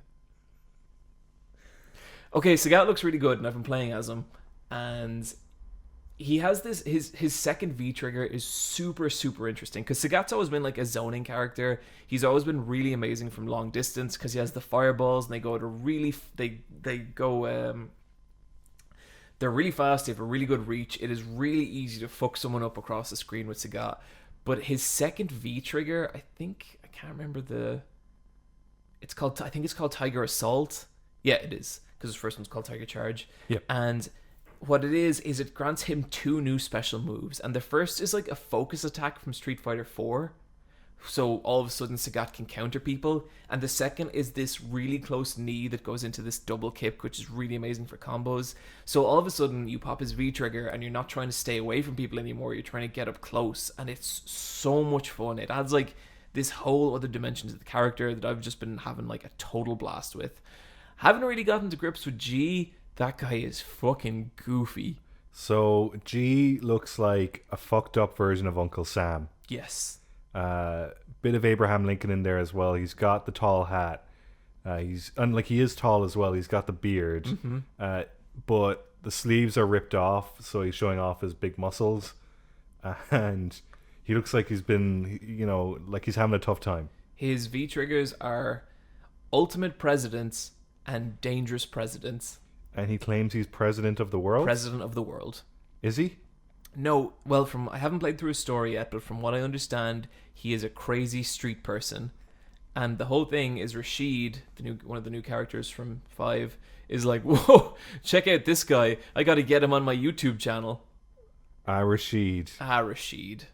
That's bold. But okay, he's not president of the world. He does have all these supernatural powers and is able to fight actual street fighters. And then one of his alternative costumes is sort of a callback to the character Q. Yeah. And some of his moves are similar to Q's. His throw animations are exactly the same. That's really cool. Yeah. I kind of hope that's all they give as a callback to Q. Yeah, I've been thinking about this a lot because I'm a huge Q fan. He's from Street Fighter 3. I love Q. Yeah. Q is this, you should look up some videos of his animations because he's this super fucked up. He's got really, really tall as well. He's got a metal mask and he's in this trench coat. And he's got white gloves. Yeah, and his whole story is no one knows who he is, but he appears at various crime scenes across the world. Doesn't give any information about whether he's solving them, whether he's committing the crimes. Yeah. Nobody knows. But what's so cool about Q is there's zero background information on him. Absolutely nothing. But if you go play Street Fighter 2, which was made like 15 years, 10 years before 3, I don't know. Yeah. There is a sprite in the background of Ken's stage that looks really like Q. He's always been there. And he's always been there. He's always been there. Where does Street Fighter 3 fit in the timeline? Okay. Alpha, which has replaced 1. Yeah. Alpha 2. Alpha 3 never happened. Really? Yeah. Why? Because there's weird timeline inconsistencies that if you put 3 in. Okay. I think that's how it works anyway. Then you got 2. Then 4. Then 5. Then 3. Okay, so Q hasn't happened yet, I guess. Yeah. And same with like Oro and Necro and a few of the others. Yeah. So there you go. Yep. But like Street Fighter 3 ends with Ryu being like, man, I wish I had a family. He's like, oh, I'm so jealous of Ken. Yeah, Ken's got it all. Mm-hmm. But the ending for Sakura in Street Fighter 5 is like, hey Ryu, I'm old enough to have a baby with you. We shouldn't say it like that. It's vaguer, but it's weird. That is weird. It is weird. They have a father-daughter relationship. Well, like, she is a Ryu fangirl. Okay. Yeah. But there's an age gap there. I don't know about that. Yeah, it's a little. Hey, consenting adults, man. John likes Ormika, no matter what age he is, and that's what I'm taking home from it. Yep, that's it. There was a Smash Direct. Brian, Luigi's fucking dead. Yeah, he is. He's dead. It's okay. One of the Nintendo Twitter accounts, I think it was the UK one, had to like let everyone know the following day. Luigi is not actually dead. His soul has returned to his body. What did I see then? Because I watched a man die. You did watch a man die, but you watched a man come back to life as well. I did not. I had a corporate Twitter account lie to me about the mortal state of one of my friends is what I had happen. Let's just see how Luigi's going to do in 2019. Yeah. But Nintendo came out with a huge Smash Direct. And Brian, I think we were both pretty underwhelmed with like Nintendo's E3 showing. I think we both thought that sucked. It was a lot of them just ticking boxes. Yes. And just being like, yeah, here it is. If you don't know what Smash is, this is Smash. Mm-hmm. This was a lot more like, okay, here's what we've really changed, and here are some like new additions. And they really made the effort. They showed off the Castlevania stuff at the start, really set the mood, and they're going all out with Castlevania. Yeah, and like this completely turned me around on Smash. It was like, oh, okay, now this feels like a new game. Yeah, This doesn't feel like some weird halfway port. Yeah, it doesn't feel like shit. What was the last Smash game called? I'm totally blanking. It was just called Super Smash Brothers 4. Yeah, this doesn't feel like 4-2. Yeah, This feels like the new Super Smash Brothers. yeah. A lot of stuff, like I thought the stage morphing thing, that's fucking cool. Yeah, you can pick 2 stages and it'll blend between the 2 of them every minute or 2 minutes, which is a cool idea. And the thing that I've wanted in Smash forever, there's the option to meter supers now. Yeah. And like, what's so cool about that, and I really hope they're gonna balance it out. I really hope that, because I really hate the Smash Ball, and I hate how powerful a lot of the supers are. I hate the ones that just let you KO people instantly. But what they're saying is they're going to be rebalancing the supers for their meters, so they're not going to be as powerful. So that's cool, because I think I love supers in games, but I love the high risk, high reward thing of them. In Smash, there was no high risk, high reward, because most of them were just you kill the enemy and that's it. Yeah. So Simon Belmont's in the game. He is. But it's his nest design where he's just like Conan the Barbarian. Yeah. Essentially, he's just in a loincloth with chains all around him. Very sexual. And he's a completely brand new character with a really, really interesting moveset. Mm-hmm. Then he has Richter. Richter is his kind of an echo fighter, and his stage is really cool. Brian, if you were in Smash, who would your echo fighter be? What do you mean? Who would your echo fighter be? Like if I was a playable character, but then I also had like a double. Someone who's kind of the same but kind of different. Bunk from The Wire. Okay. Yeah, perfect. No, that's fine. How about you, John? Me, I'm going to. So John's in Smash, but then you can press the button and you can switch between another character, and it is Sylar from Heroes. I don't know. That's a really good answer. Fuck yeah, Sylar's so cool. Yeah, he's pretty cool. And that has completely destroyed my train of thought. Yeah, so he's in it, and that's really cool. And then, like, I think we really appreciated all the little changes they showed. It felt all significant and way better than the kind of, I guess, gibberish they showed at the E3 one. Yeah, and Sakurai said there's going to be more directs. They're going to have more announcements between now and the release of the game on December 7th. But then, right at the end of the game, we got another reveal. We get treated to one of the best video game cinematics I have ever seen. Holy fucking shit. Brian, what'd you like about this cinematic? I'm really, really feeling Donkey Kong this year. Like, I am all about the Kong. Very high on Kong. Yeah, I need to expand that dong so much right now. And so it does like a little trailer of like, here are all your favorite video game characters fighting their like rival villains. And then it cuts to Donkey Kong and Diddy Kong in their treehouse. I think it's a treehouse.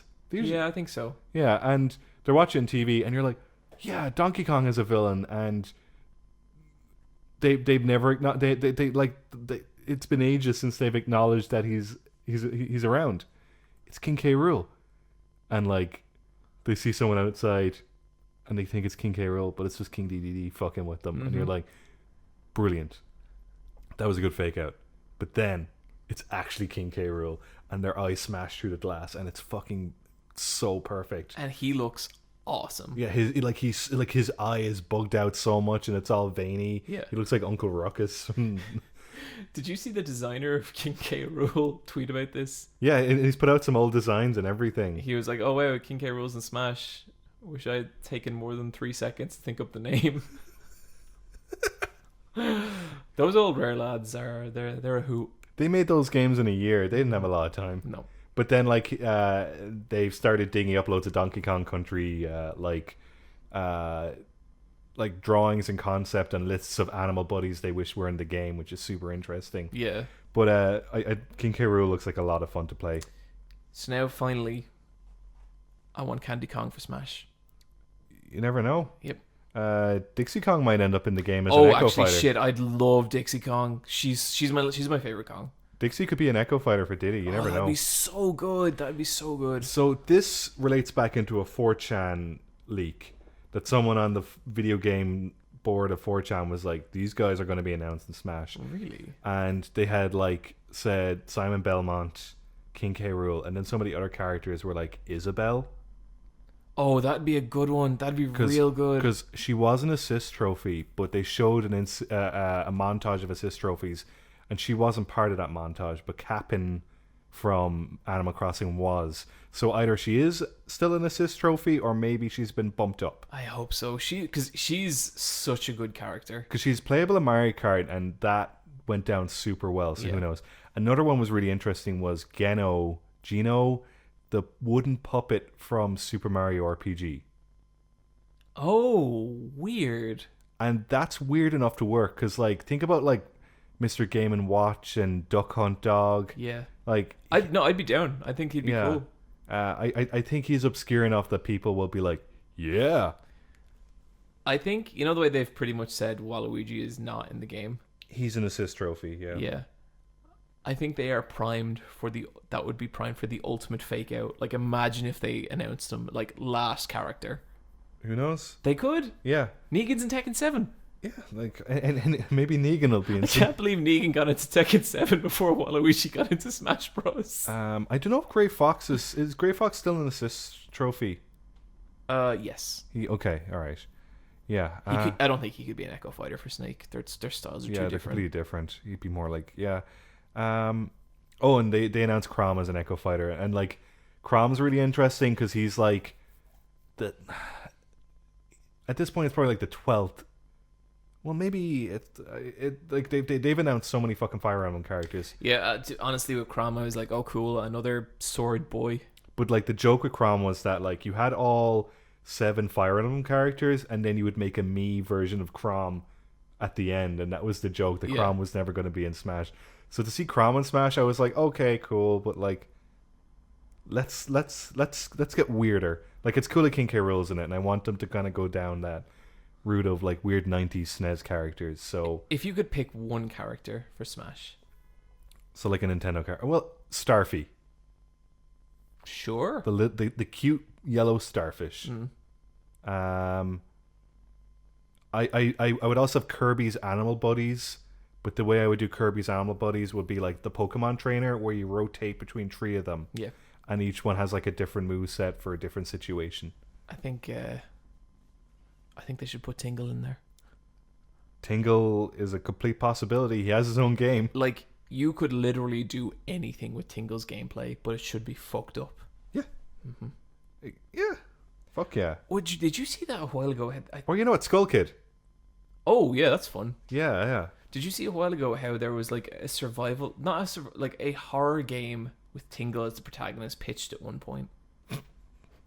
I bet that game would have been fucking terrifying. Apparently it was meant to concentrate on Tingle's family. Like, that sounds like a Gregory horror show style game. Man, Tingle's dad is so ashamed of him. Oh, man. Because, like, how old is Tingle? Like, 35? Yeah, probably. Oh, I'd say older. I'd say mid-40s. He's a fucking disaster. He is, yeah. But he's you know, at the same time, he's living his best life. You know, he's happy. He's got that balloon. He's got that balloon. Pretty good rupee business. Yeah. Anyway, I think that's it for fighting games, at least for now. That's it for now. But there was a bunch of stuff at EVO. I still have not caught up with it properly, but I shall. Yeah, a furry one. What was his name? Sonic Fox. Sonic Fox. Fuck yeah. He's the best Dragon Ball Fighter Z character or player. Oh, we were at DCC and some guy was like, "Oh my god, you're Sonic Fox," and I was like, "That's me, right from the finals of Evo." Look, he got excited and he mixed up his animals. Yep. Yes, Sonic Fox. I didn't know who Sonic Fox was, but now I do, and Sonic Fox is fucking cool. Yeah, he is really sick, and like it's so fun that it was him and Goichi in the final. Do you know anything about these guys? No. Okay, Sonic Fox has basically been like beasting it in Mortal Kombat for years. And any game he plays, he kind of just wins at because I don't know, whatever fucking genetics it takes to be good at fighting games, he has them. But then on the other side of the pond, you have Goichi, and Goichi has been like a Melty Blood monster forever. He plays Melty Blood. He just is constantly crushing it. He's legendary for he's like unshakable. It's really hard to get by his defense. You can look up all these like YouTube videos of him blocking for like 25 seconds straight. So people are doing these insane block strings to him, and he's just blocking everything. Wow. Like just iron defense, and a lot of people kind of consider these like two of the best fighting game players in the world, like just people who completely dominated in their own worlds. But the cool thing about Dragon Ball Fighters is that it let them fight each other. Like, it brought these communities together. Yeah, because it's a new game with new ground. Yeah, and it has so much in common with a lot of other fighting games, you know? Yeah. And it's super accessible, and it has all these really new games. It's, you know, Dragon Ball Fighters is fucking cool. Really fucking cool. Oh, yeah, for sure. Yeah. That game is a big contender at the end of the year, for sure. Totally, that's going to be a one to watch. I want to get back in there. We should play some more at some point. Yeah. I got Broly downloaded. Uh-oh. Although, man, do you see they've released, like, you know, regular Goku and regular Vegeta? Yeah, I've seen a picture where it's just the 3 Gokus and the 3 Vegetas, and, well, go fuck yourself. Yeah, like... What a bummer. And like Bardock and Zamasu, like, none of them are characters I would put in the game. No, like, where's Master Roshi? Where's Master Roshi? You know who I'd fucking kill for? Videl. Yeah. That would be so cool. I want lunch. Lunch would be so cool. You know who I want? Battle Bulma. What's Battle Bulma? I don't know. You figure it out. It's just Bulma and a mech. Bulma in a mech, alternate reality Saiyan Bulma. I've seen some fan art. Yeah. But yeah. Anyway. So yeah, that's gonna finish up our fighting game news and on to the bad news. Yeah, the shit side of we news. got some real fucking bummers. And the first is the article from Celia from Kotaku, and it was the culture of sexism in Riot Games, and holy fucking shit, this was bad. This was an undercover kind of long haul report. Wouldn't say undercover, it was more just her. Or I guess it's just reaching out to people and seeing what people have to say. Sources from over a dozen Riot employees, past and present. Yeah. And just revealing some real bullshit with Riot. I felt like some real gross stuff. So this is the studio that makes League of Legends. Yes. And they also own the IP for Rising Thunder, but they're never going to do anything with it. Okay. And they're based out of LA, but they have studios all over the world, including one in Dublin, Ireland, which is something I didn't know. Yeah, so this is like this hits a little bit closer to home for us. Yeah. Now, I've never played League of Legends. I don't know anything about it. I know it's fucking huge, though. Yeah. And I guess at their studio, they know it's huge, and there's a sense of pride and chauvinism that is kind of leads into like a boys' club. It sounds very, very much like a boys' club. It feels like there is this constant undercurrent of... They put a lot of emphasis on being a core gamer. And what they define as a core gamer is someone who plays a lot of League of Legends and a lot of first-person shooters. And encouraging employees to play League of Legends, I don't see that as a particularly bad thing. I mean, they're working on League of Legends, so it makes sense that they would encourage their... you know, people to kind of like get their hands dirty and really understand it. Where it becomes a problem is that, like, when you think of the term hardcore gamer, traditionally there's a lot of weird connotations with that as well. And a lot of that stuff, like, you know, homophobic language, misogynist language, you see a lot of that in online games, and it seems like a lot of that was tolerated in Riot for a very long time, and people just didn't speak up about it. Yeah. And that really sucks. And then on top of that as well, you have some fucking kind of bizarre stories coming out from these people where it's like, you know, women are getting asked how big their e-peens are. And it's like, that's, you don't fucking say that to someone in the workplace. And people using kind of like vulgar, aggressive, sexually charged language in meetings. Yep. And doing like they're doing PowerPoint presentations, but it's just in a really dismissive way, and it seems like I'm sure there are lovely people there, but I have no doubt. But most of the people working at Riot are probably hardworking, nice people. But it just seems like some of the leads and some of the people up top like encouraged, and sometimes I think it's nearly more than that. It's like when a culture like this forms, it turns everyone kind of shitty.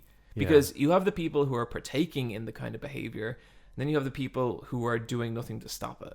Yeah. And like I understand it. That's a fucking hard position to be in. No one wants to be the person who's like, oh, don't use language like that, or why are we treating these kinds of employees this way?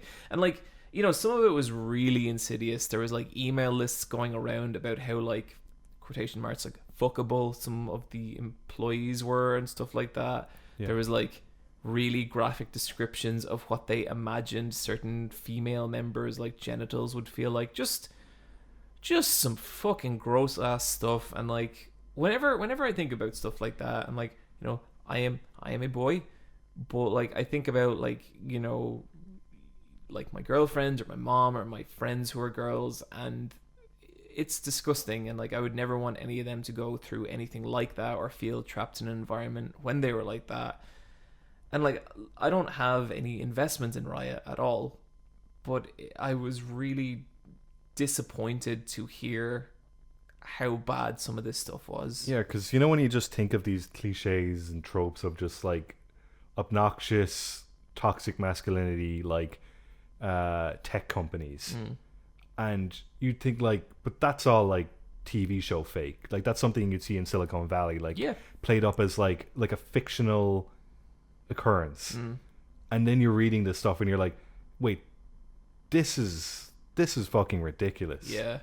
Like Bryan, you sent a Tumblr post from a girl who had been working in Riot Dublin. Yeah. And it was the exact kind of same stuff there. And yeah, there was a lot of stuff where they had relationships with cosplayers, professional relationships where at promotional events and conventions they'd bring in cosplayers who would dress up as some of the characters from League of Legends, but the staff at Riot Games were not acting appropriately with the cosplayers, and they were treating them not as human beings. Totally, yeah. And like there was the interesting part where one of them was like, well, you know, they dress like sexy people, so they're kind of like, this is what they're kind of signing up for.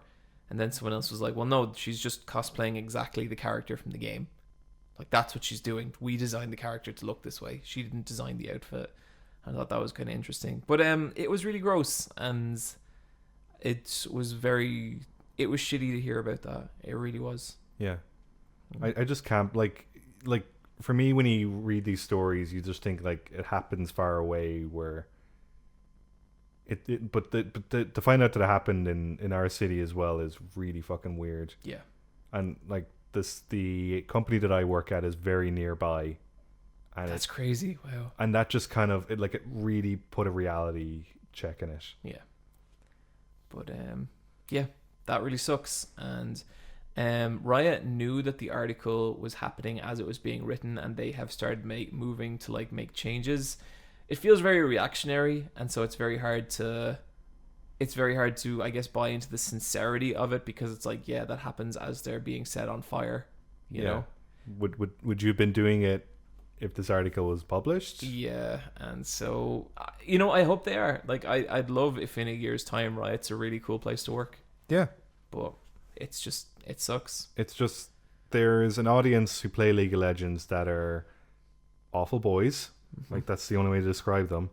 And if the company who makes that game are awful boys, like they need to lead by example. Yeah, 100%. they're one of the biggest games in the entire world, and they have a responsibility to do better by everybody.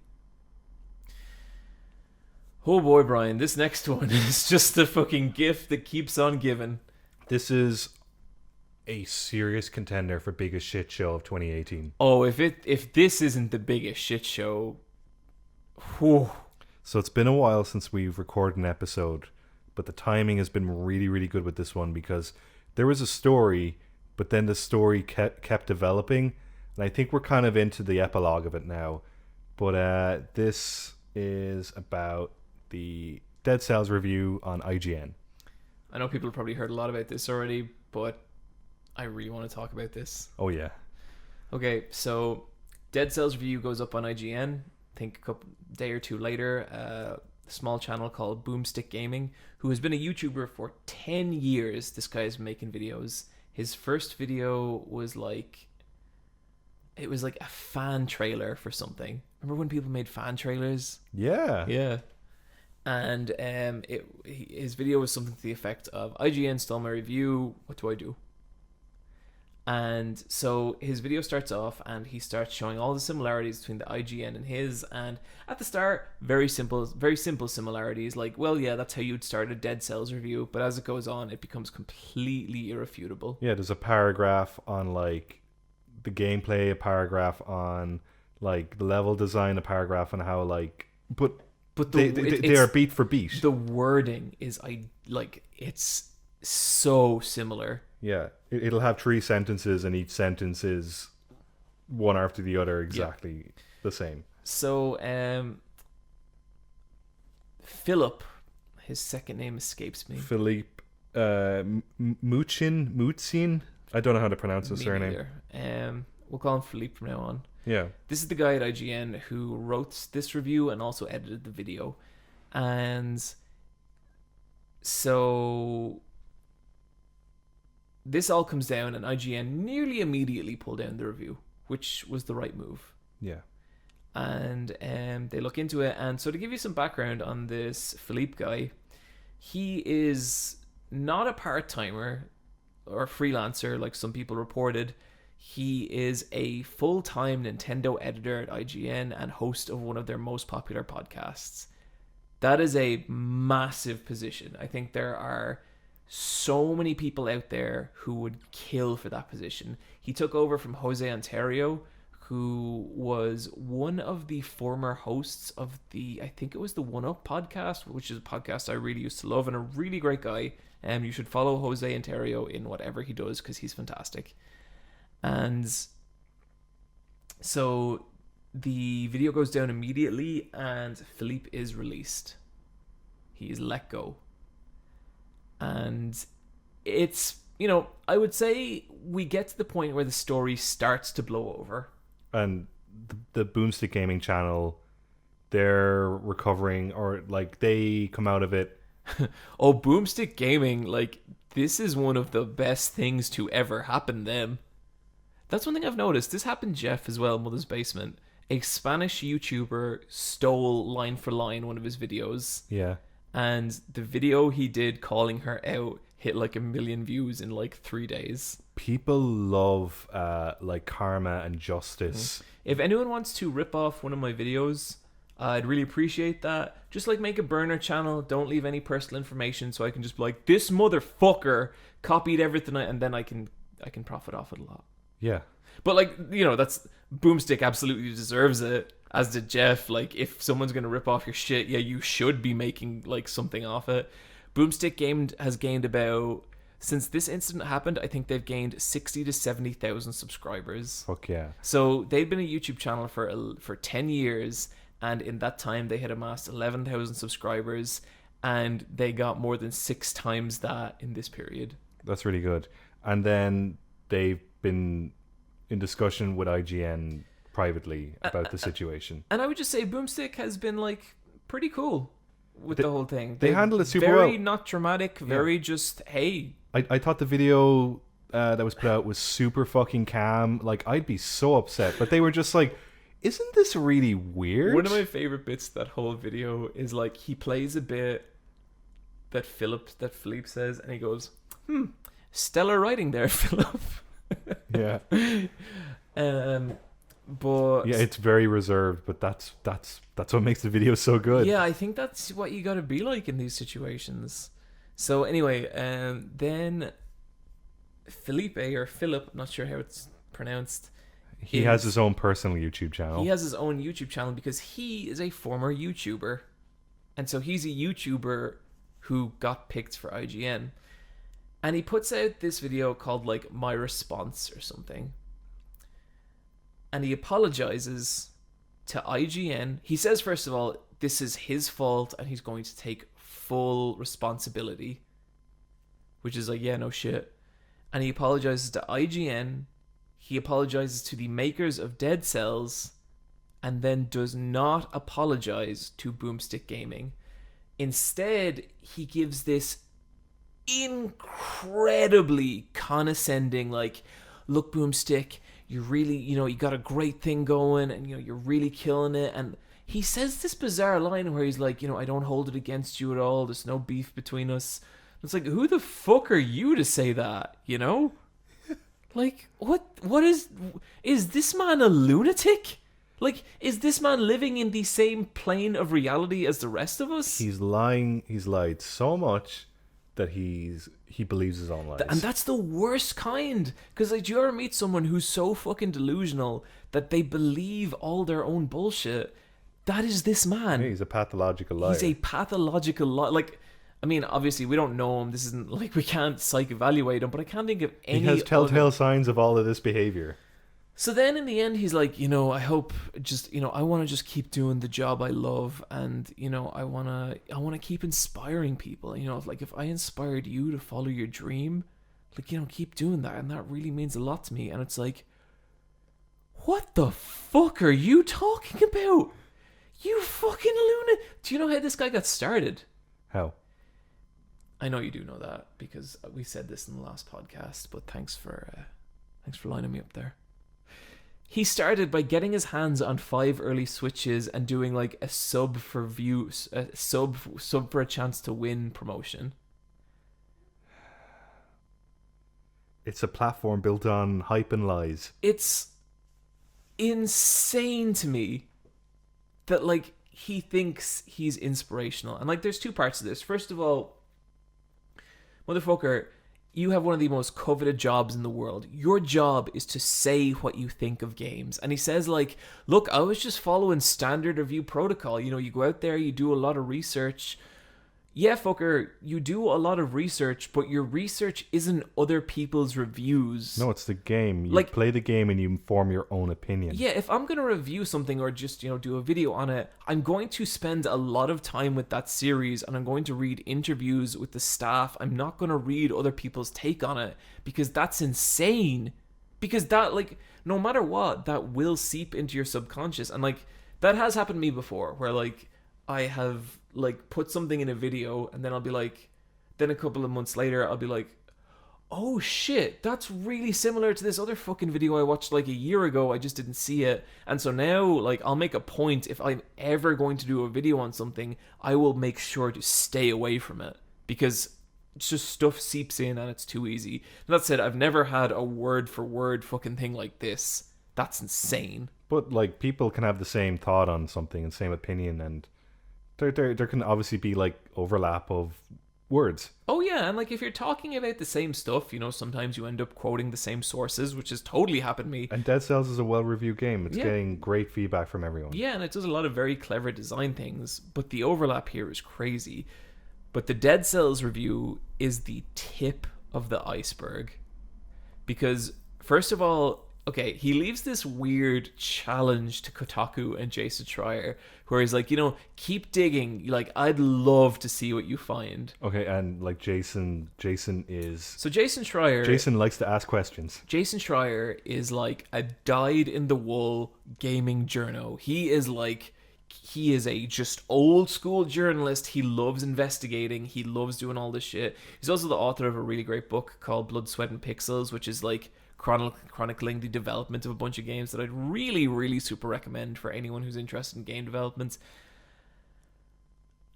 I think of all the people in the world, Brian, the last person I'd want digging around my shit is Jason Schreier. Not that there's even anything to find, but just that guy would make me nervous because if there was anything, he would find it. Yeah. Right? So in the midst of a massive scandal, I think the last person I'd want to piss off is Jason Schreier. And so Jason Schreier does what feels like the minimum amount of work and immediately unearths 3 more copied pieces of reviews. And in the last couple of days, that has risen to dozens. So his entire portfolio of reviews are plagiarized. IGN, I think it was today, took down every single article he's ever been a part of. Yeah, because there's probably... Yeah, they gotta do damage control with this guy. Like, there could be something in there. Yeah, and he... They looked up He's a repeat offender. They looked up his CV on LinkedIn. His CV, there's lines directly copied from a template CV online. Like, and not like sections. It's not a layout. It's like, the layout. The CV will give example text like, expert in marketing and engaging with consumers, and it's word for word the same thing in Philippe's CV. Yeah. Like, he talks in weird nonsense jargon. Like, he's just occupying space with words that don't mean anything a lot of the time. Like for his apology video, that is a minute-long video dragged out over 5 minutes. Yep. Like, he's got nothing to say. He doesn't have a great grasp of language, honestly. Like, a lot of what he changed about Boomstick's review, he made the words less precise and more clumsy. Yeah. Like, he hyperbolized in that review, and you're never ever meant to do that when you're writing. He added in really unnecessary lines, and he just does not seem very capable. And look, he doesn't come from a writing background, he comes from a YouTube background, but guess what? A lot of people fucking do. Yeah. And I think this guy just made everyone look worse. He made gaming journalists look worse. He made YouTubers look worse. And 100%. I was really disgusted by this guy's actions, honestly. I feel like even if you work very hard and even if you put everything you have into a channel, there are hundreds and thousands of people doing that. So when you achieve a degree of success, no matter how good you are, that's a very privileged position to be in, no matter what. And to see him do this with it, to see him use that platform to just blatantly rip off other people, it's one of the most disappointed and disgusted I've been with, someone I don't know. Yeah, and a complete stranger. I know that's ridiculous, but and a person you didn't even know existed a week ago. No, I didn't. But it's like, it's just the most bizarre. Like, have some pride in your fucking work. Like, Jesus Christ. When he has the confidence, just let the fucking... Oh, he has confidence, all right. You had to have some amount of fucking confidence to put out that apology. Yeah. You ever plagiarize, Bryan? I was tempted to one time in college, but I needed to get a sentence, and I found a really, really good way of verbalizing my thoughts on something. So I copy-pasted it and then used a thesaurus dictionary to rearrange it. Sure. And that made a new sentence. But that's about all I've done. Yeah. I mean, it's definitely happened once or twice in videos where I feel like I'm making a similar point to something's already made, and I'll think about it later and be like, shit, that's pretty fucking similar, and I'll get kind of bummed about that. But it's definitely never been like a thesaurus kind of thing. I do remember in college, though. Do you remember Mike? Yeah. We might have talked about Mike before. Mike is my former roommate from college. Very interesting boy. Very interesting boy. But Mike was very up on plagiarism in college, because we went to animation college and he didn't want to write essays or anything like that. Our course was like 75% practical, 25% academic. Mm-hmm. And Mike would get like, oh, I just took it and I got an A and this is great. And he used to do that all the time. And then we got to like third year, and we had this one very academic teacher who was super, super into it. And so we all get our essays back with our grades, but Mike gets an envelope. Uh-oh. And he opens it up, and it's significant portions of your essay are found to be copied from another source. This is plagiarized. You fail. And he looks at me and he goes, I didn't plagiarize anything.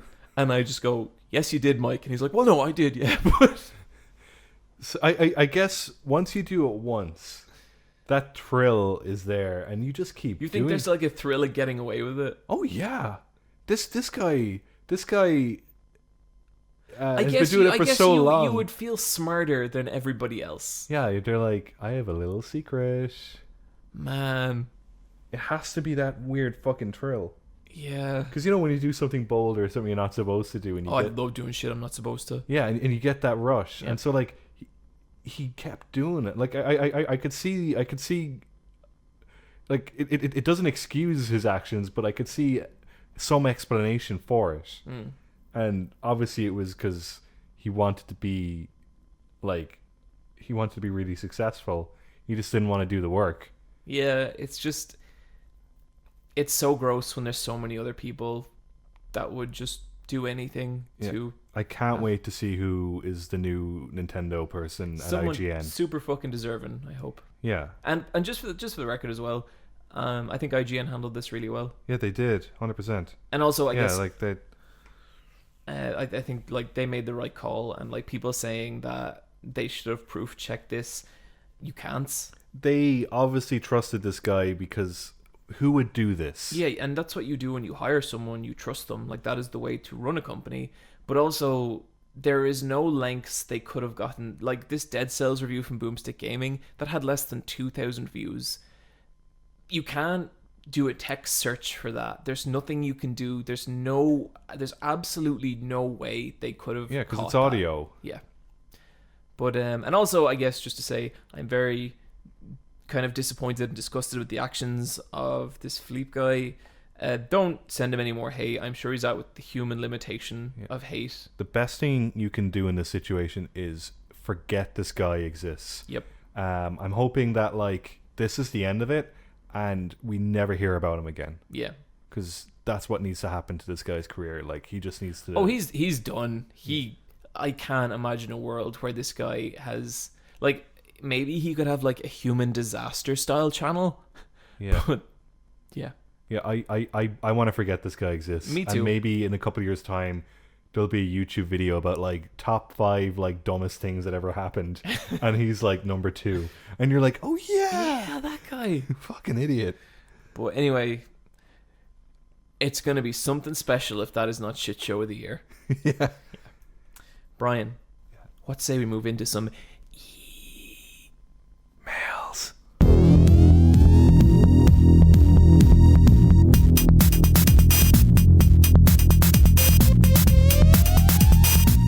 All right.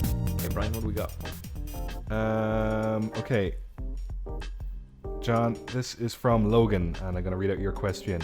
If you could fight any anime or video game character, who would it be? Make it a fair fight. Don't want you picking on someone small to prove how macho you are. I would feel no need to prove how macho I am. Okay, so I'm going to call out some video game characters. Okay. Ezio from Assassin's Creed. Well, like, I don't think I could beat up Ezio because he's an assassin. Like, he'd probably kill me. Okay, he wins. Okay, Pit from Kid Icarus. I could beat the shit out of Pit. Okay, Rayman. Yeah, I think I could beat up Rayman. I think that would be tough because he can dislocate his limbs and like throw them across the stage. Yeah, you can't grab a guy that has no arms and legs. But also he's a fucking weenie. Diddy Kong. No, Diddy Kong would fuck me up. Okay, Ryu from Ninja Gaiden. He'd kill me. I'd just die. Okay, Spyro the Dragon. I would murder Spyro. I would stomp Spyro into the fucking dirt. Nathan Drake. Cause I don't know. I don't know. He's like old guy strong. He is, and like he's an adventurer, and like he's usually really good at fighting. I'd say I could give him a pretty good fight. I think he'd probably win. Gordon Freeman. Yeah, I could beat up Gordon Freeman. Like out of his hazard suit. Yeah. Yeah. No Samus. No, Samus is really strong. Do you see they made her real buff in the new one? Yeah. Yeah. Princess Zelda. There's a lot of Princess Zeldas. Tetra. Like from Wind Waker. No, Tetra would fuck me up. Yeah. Okay, Sam Fisher from the Splinter Cell games. No, he'd break my neck. Sonic the Hedgehog. He would murder me. Banjo from Banjo-Kazooie. He would destroy me. Do not fight a bear he would ever. Fucking kill me. Okay, Pikachu, and it's like Pikachu from the TV series. I think if I could sneak up on him and one good swift kick to the head. Rain from Blood Rain. What? She's a vampire. She just eat me. Yeah. Bowser. No. Marcus Phoenix. No, he's like a fridge. Mega Man. No, he's a robot with a laser cannon. Max Payne. No, he has emotional problems. Sub-Zero. No, he's a ninja. Okay, Ganondorf. No. Pac-Man. He'd just eat me. You'd eat him. No, I wouldn't. Cloud Strife. No, Cloud can carry a Buster Sword. Noctis. Yeah, obviously Noctis. Geralt from the Witcher games. No, he's a professional monster hunter. He'd beat the shit out of me. Lara Croft. I think it's a fair fight. I think that's a pretty good fight. Yeah. I think young Lara Croft I could probably beat. I don't think I could beat old Lara Croft. Princess Peach. No way. She's a fucking monster. Solid Snake. He would just kill me, like, outright. Like, that fight wouldn't even start. He'd just sneak up on me and I'd be dead. Okay, and then, I guess, alright, Link. I think if Link had no items, like, if this is just a straight-up fist fight, I think I could beat up Link. Yeah, it's Link in his first dungeon, and you're the dungeon boss. If he has 3 hearts, I can easily take 3 hearts off Link. Okay, and the last one I'll go with is Super Mario. No! No way! He'll jump on you. He jump, but like people underestimate Super Mario's repertoire. He has like punches and kicks and stuff. I think he'd kick my head in. Alright, so these were mostly video game characters. Is there anyone from anime? Like, I guess all the Baki Grappler characters are off the list. The weakest character from Grappler Baki, like the nobody standing in the background on page 3 would kick my fucking head in. How about from One Piece? Who could you beat up in One Piece? Who could I beat up in One Piece? Could you be able to beat up Nami? I don't think so, because like, do you remember there's this one bit in Enos Lobby where they get separated from Usopp and they're like, oh, we're worried Usopp's gonna die. Yeah. And they're like, no, because he's actually, like, I know he's the weakest one of us, but because he's been with us through all our journey, he's still really strong. I think Nami would be like that as well, so I don't think I could beat up Nami. She knows how a fight works. She's been in enough fights. She's been in more fights than you. I think she'd do alright. Yeah. Like I wouldn't fight anyone from One Piece. No, They're all I don't fucking think so. weird. Yeah. How about JoJo? No? Koichi. You fight Koichi. Yeah. He'd fucking deck you. I would beat the fucking shit out of Koichi. Would you fight Okuyasu? I think me and Okuyasu would be kind of even. Yeah. Like without a stand, obviously. Yeah. Yeah. Would you fight Jotaro? Jotaro would kick my ass. Yeah. Yeah. How about Kakyoin? I think I'd beat up Kakyoin, yeah. Yeah, I'd like Kakyoin to beat me up, if you know what I mean. Okay, how about the bully from Stranger Things Season 2? He'd destroy me! Yeah. If this guy was asking, I guess to return to his actual question, if I could fight anyone from video games, I guess I'd want to fight, I'd want to fight a character from Street Fighter. Would you fight Dan from Street Fighter? Yeah, but I think Dan from Street Fighter would kick the shit out of me. Would you fight Hakan, the Turkish oil wrestler? I think that'd be really interesting, though. You know, I think I'd love to see, I'd like to fight Dalsum. Yeah. And Dalsum would whoop my ass, but I think that would be I think I'd learn something, you know? Maybe I would start being a Street Fighter. Drop this YouTube nonsense. You could? You don't know. Then Logan asked me if you could eat any food. I'd fight Chun-Li or Mika. Go for it. Yeah. And they'd win. I know. Logan asked me if you could eat any food from a video game, what would it be? A maximum tomato from Kirby, maybe? The food in Kirby does look absolutely amazing. Yeah, it does. Some of the fruit in the Yoshi games looks super yummy as well. I'd actually really like to eat a mushroom from Mario. I wonder what they taste like. Also, the garlic in Wario Land looks really appetizing. That's just garlic, Brian. I know, but it looks really good. Yeah, like the food and Cooking Mama always looked really good. The food, do you know what? The food in Muramasa. I want it. That's the shit I want to eat. That food looks so yummy. For some reason, there's a lot of the health items in Earthbound are just fast food. Yeah, omelets. And they look real good. Yeah, all right. He had a question for Niamh as well, didn't he? Yeah. Which was, it's good. Well, yeah, it's a real Niamh question. Should I ask? Should I? Well, we know the answer.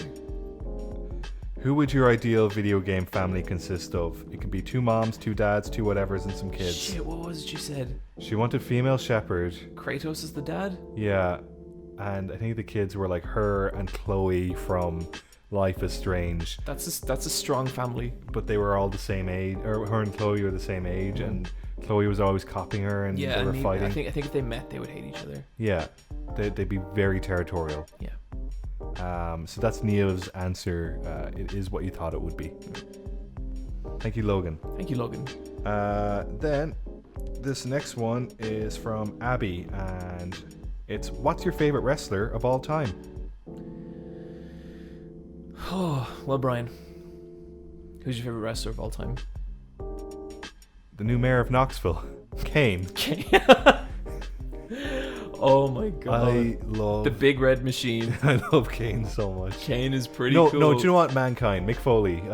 He's great. And like now he's a stand-up comedian, but it's not he's telling jokes, he's just telling like stories. Yeah. Mick Foley is so fucking cool, and he loves Santa Claus, Old Saint Mick. Mick Foley is my favorite. I love wrestling stories. There's Bret Hart's autobiography has some fucking weird wrestling stories in it. There's this one. Just a fucking carny show. There's this one about a little person wrestler. Yeah. Is that the right terminology? Little person is an acceptable term for someone with dwarfism. Yeah. And his gimmick was that he was a little werewolf. Alright. And so he used to use this like kind of glue to glue hair to him. He had a big bag of fake hair. Okay. But he'd also play the bongo drums and sing for everyone on the bus. But then one day they performed what's called a rib in professional wrestling, where they switched out his glue, which was like solvent. I think it would dissolve in water. Yeah. With just regular glue. And so he covered himself in his bag of fake hair. But then like he couldn't get it off afterwards, and he was on the bus and everyone was laughing because there was just this little werewolf on the bus, and he started crying, and all the wrestlers got really quiet, and he just started crying really loudly. But then to cheer him up, someone brought him his bongo drums, and they all started singing his favorite song, and so he stopped crying and he started playing the bongo drums. Wrestling's great, everybody. So is that your favorite wrestler, that guy? Okay, to actually answer the question. You can talk about wrestling if you want. I mean, I just think it's cool how there's that clip online of Kane, and he has Shane McMahon tied to the ring post, and he attaches jumper cables to Shane's testicles and then electrocutes him. And that man is the mayor of Knoxville now. Yeah. In the University of College Cork, there is a building named after Kane. It's true. Okay, my favorite wrestler of all time. Honestly, that's like asking what my favorite anime of all time is. It's so difficult. I can give a few. Bret Hart, childhood hero of mine. He was never my favorite wrestler, but The Undertaker has been consistently one of my favorite wrestlers for like all my life. And so I really have a lot of respect for him. I love CM Punk. Understand why people don't. I think what he did for the business was incredibly interesting. He was really talented, and just his psychology behind it. Oh, I like Sky Too Hottie as well. Okay. Sure. Yeah, no, and Grandmaster Sexay. Oh, he's dead, Bryan. I know, but they're just funny. He was dead, and he had a troubled life.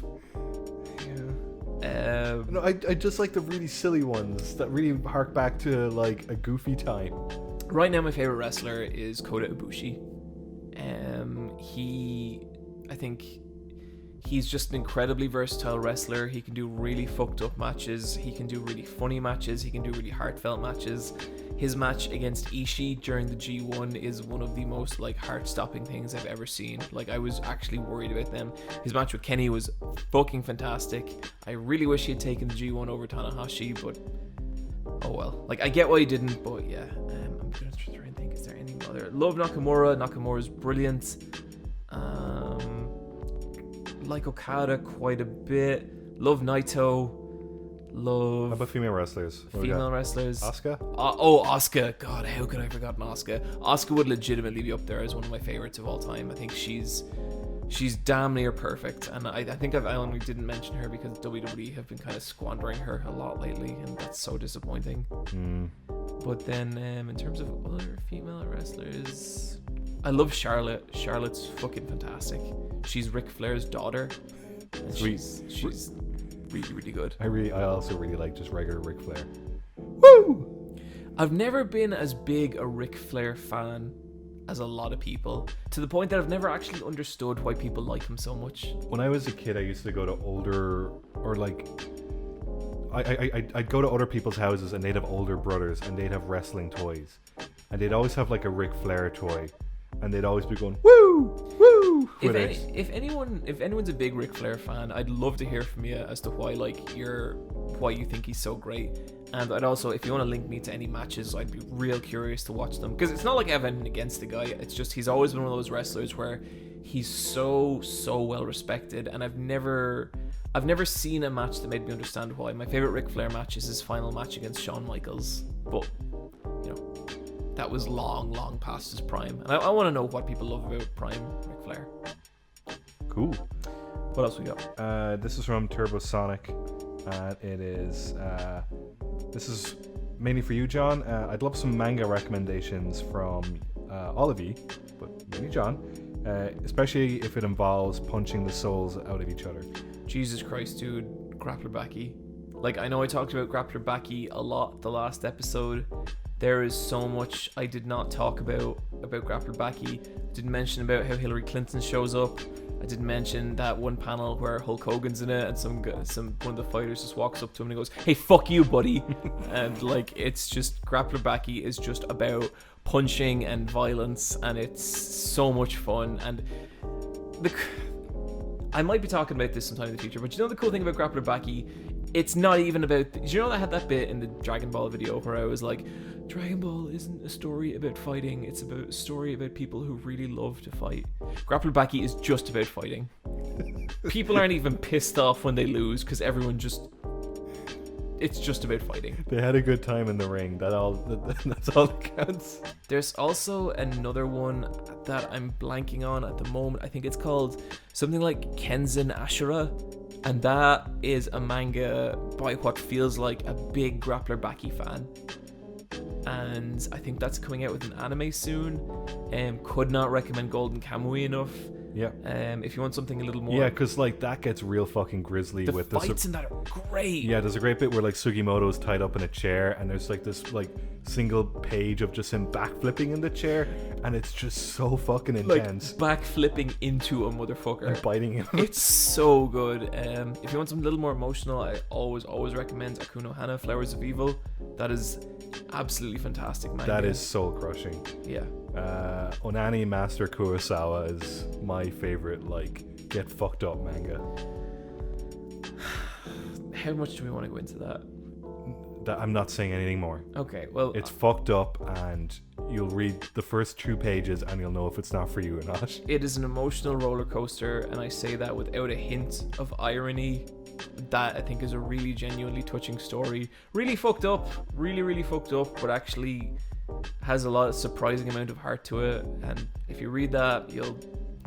I honestly think that's one of my favorite mangas ever made, Onani Master Kurosawa. I'm not going to disagree with that. I remember just like 10 years ago now, maybe 9 or 10 years ago, it was on a Something Awful forums thread where someone was like, guys, check out this manga. And it was Onani Master Kurosawa. It's all drawn in pencil. Yeah, and it has a nice like hatching kind of style to it. Yeah, I like the art from it. And what happened was someone was just doing this for free in Japan and putting it up on 2chan, I think. And then someone over in the West was translating it all.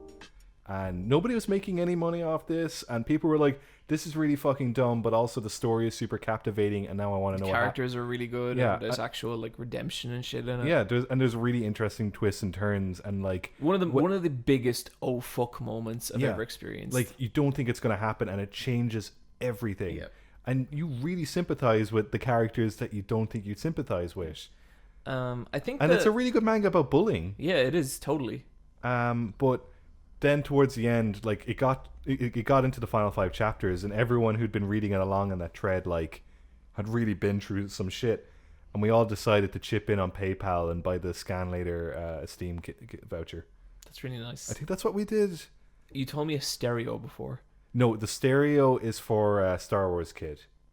Oh, okay. Because sometimes people just like they don't know what to do, so they all chip in and they get someone a stereo. Yeah. Because that's what happened to Star Wars Kid. Yeah. The Mob Psycho 100 manga is really, really good too.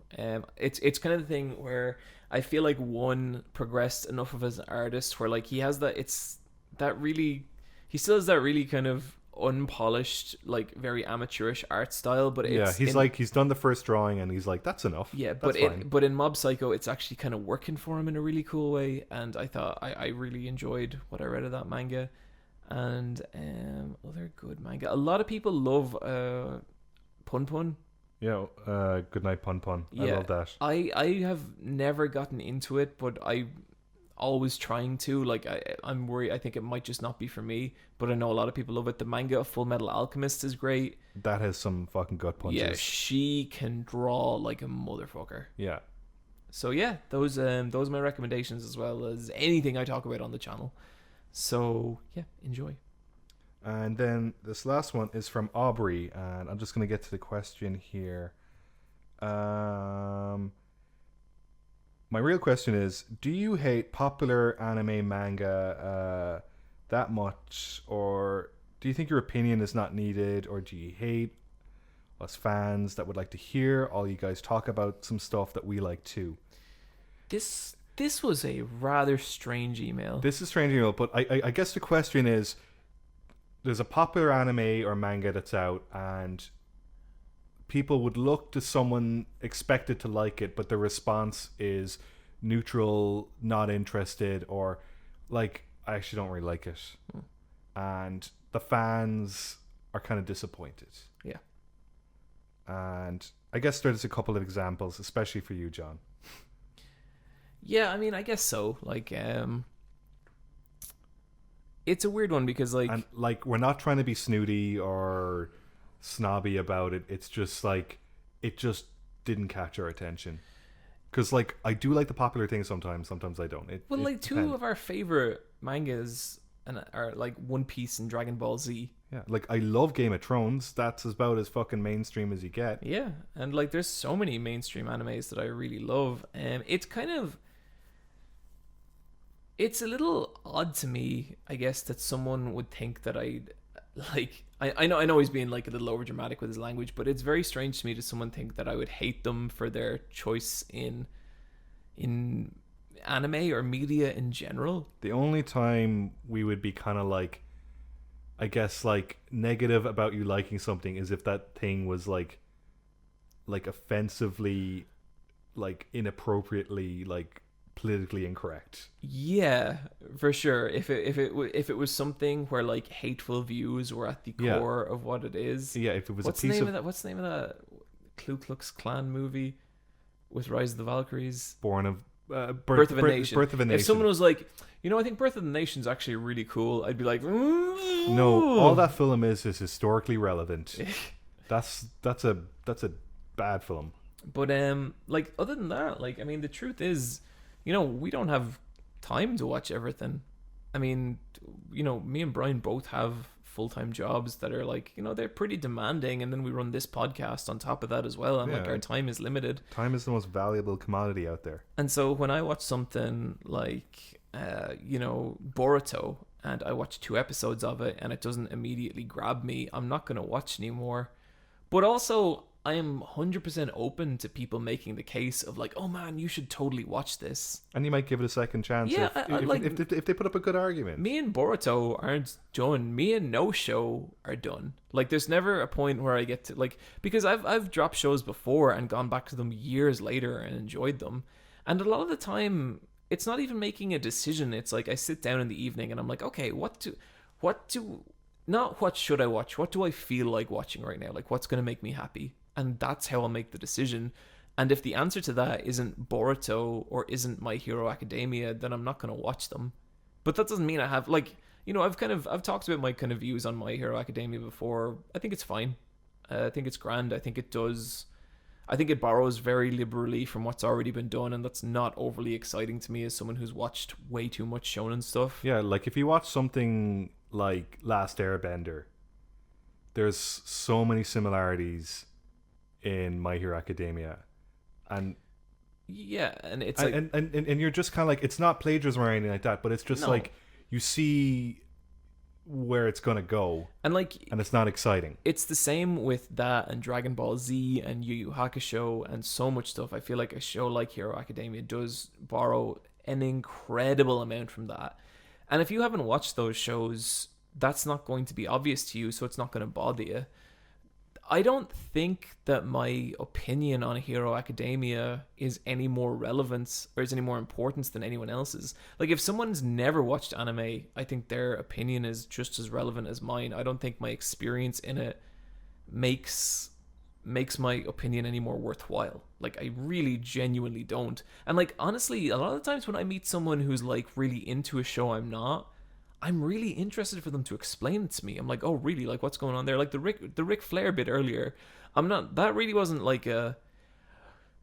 Is someone gonna debate me whether Ric Flair is shit or not? Because, yeah, like it was not a challenge. No, that it's is a absolutely question. not a challenge. It's like it's me. That's a conversation. It's me hoping to learn something. Yeah, And like I would like the ideal situation for me there is to someone be like, okay, here's what I think is really cool about Ric Flair, and here's some matches you can see that happen in. I'd love that, because then I could go watch those matches, and then next time there's a conversation about Ric Flair happening, I'll kind of have the context to get into it. yeah. And so We really try not to be dismissive of anything, and like it's not a good attitude to have. I know sometimes, totally. like I know sometimes we shit on stuff, but like we try to do it in like a fun way. But like we're not trying to be. What people also need to understand is that we're Irish, and the Irish are a deeply cynical race of people. Yeah, we will scrutinize everything because we do not believe it, because we've had so much shit taken away from us. Like Ireland's had it real bad, and that has ingrained itself in the culture. But like Irish media internally is just so disappointing that when you see like something from overseas, whether it's from America or Japan or whatever, you're just kind of like, you have to be cautiously optimistic at all times. Yeah. Because it could be a disaster. Yeah. And I think like sometimes when people are listening to us, and like it happens a lot with the channel as well, I think people can get the idea that you'd be very elitist, or you'd have very like low opinions of someone who liked something that you deemed bad. Like I even hate the term, it's real popular in anime communities to be like, is their taste good or bad? And like I've had people say, oh, your taste is amazing, or you have terrible taste. That's such bullshit. It's really down to the individual It's just person. down to the individual, and like it doesn't say any. Like if I met someone who loved Sword Art Online or loved something I hated, like I'd kind of be like, really? Like, well, what's the deal there? What do you get out of this? And I do think there is things to like about Sword Art Online, because obviously they're so fucking popular that this is hitting some nerve with someone, and it might not be obvious to me, but I'd like to find out just from my own understanding of the world around me. Yeah. The only thing that you kind of get like a negative takeaway, personal stigma about it, is that the overexposure to something that you're not interested in, thank you, please, I'm fine, I'll move on, but it keeps getting thrown back at you, like sometimes even shoved down your throat when you just do not, like, you're not interested in this. Yeah. And like that's when you get mad and you actually want to say something dismissive, and like you because you're just angry. Yeah, and like say for me, it is frustrating to see when's why you should watch My Hero Academia with like 500 thumbs up on every video I post. But I also don't get angry at My Hero Academia for that, because it's not the show's fault. It's not the guy who writes its fault. It's just a very eager fandom who are wanting validation. And I guess that's like the other thing I'd say with this. Just make your own video. You should never need validation from anyone. If you like something, just like it. And like, you know, if you look up to me, and I know there's a precious few of you out there who do, and like you look up to Bryan or you look up to Niamh, you don't need our permission to like something. You should just like it, and you shouldn't be ashamed of that unless it's super racist. Yeah. like please, yeah. Yeah. But like if you like your weird fucking thing and it makes you feel happy, that's brilliant. I'm fucking genuinely happy for you. Like I have some weird shit that I like to watch. Yeah, me too. And we won't talk about it. No, we'd best not. Yeah, but yeah, like it's fine. Just Yeah. just like your stuff, and if you meet other people who like it, have a chat. And like, you know, if you meet someone who is genuinely trying to make you feel bad about the stuff you like, they're probably kind of lame. Yeah, like I know at your channel people are like, maybe you should make a why you should not watch video, and it's like, what would that's not constructive. Yeah, I feel like that would be just me winking at the audience being like, right guys, isn't this terrible? And I know with the Berserk videos, they're the negative response videos, but like, you're critiquing actual problems in that show, and but you love the source material. Well, that's the only reason I make those videos. It's like believe it or not, stuff like the Fall of the Simpsons, the Junji Ito video, the Berserk video, they come from a place of love, genuinely. And I'm very negative in them, but I'd never talk like, do you know how many anime every season I could just fucking eviscerate? But I don't, because I don't care. Yeah, it's who's that for? And it's just going to encourage more of that kind of like, and like that is dismissive. Yeah. I think there's a way around it where you can make fun of it, like H-Bomber Guy does it super fucking well. Yeah, but I think in a lot of his stuff as well, like, except for like, it's different when he's talking about actual people. Yeah, but like, yeah. in a lot of his like constructive videos, like if you watch his Sherlock Holmes video, there's a real genuine love for Sherlock Holmes and mystery in that video. Yeah, he's just disappointed. And like, yeah, that's it. I hope that clears it up, because I would not want people to ever think that we would be dismissive of them for the media they like. Yeah, and I know we'll talk about a game and we might list more negatives than positives. That's just how we are. It's just it's a cultural thing. But like, if you sat down with me and Bryan and you told us you actually really like that, our response wouldn't be to tell you everything we disliked about the game. Our response would probably be like, "Oh, really? Like, that's interesting. What do you like about it?" Yeah. Because it comes from a place of love. Yeah. We only hate because we love. Okay, that's the last email. Thank you, Aubrey. That really set us off on an interesting tangent. That was a good conversation. And, yeah, like I hope that's the question you asked, because that's the answer you got. Thank you so much. Thank you so much. If you want to send us an email, send it to askletsfightaboss@gmail.com. What is it, John? That's askletsfightaboss@gmail.com. We're also on all the social medias. Find us at Let's Fight a Boss. Let's Fight a Boss on Instagram, Twitter, Facebook, Bebo, fuck yeah. Yep. MySpace, Friendster, yeah. Mastodon, Mammoth, Peach, LiveJournal, all the fuck over. The new one, Journal. what's it called? Vivo, absolutely. That's really taken off. Is it? I don't know. Yeah. YouTube. You actually have a YouTube. We actually do have a YouTube. Yeah. That's getting some weird activity, but I don't want to talk about it. Yeah. Look. Yeah, no, fuck it. No, don't. You know how we had the technical difficulties and that happened? It's definitely... It's been a fucking weird week for the channel. Like, thanks, Ghosts. Yeah.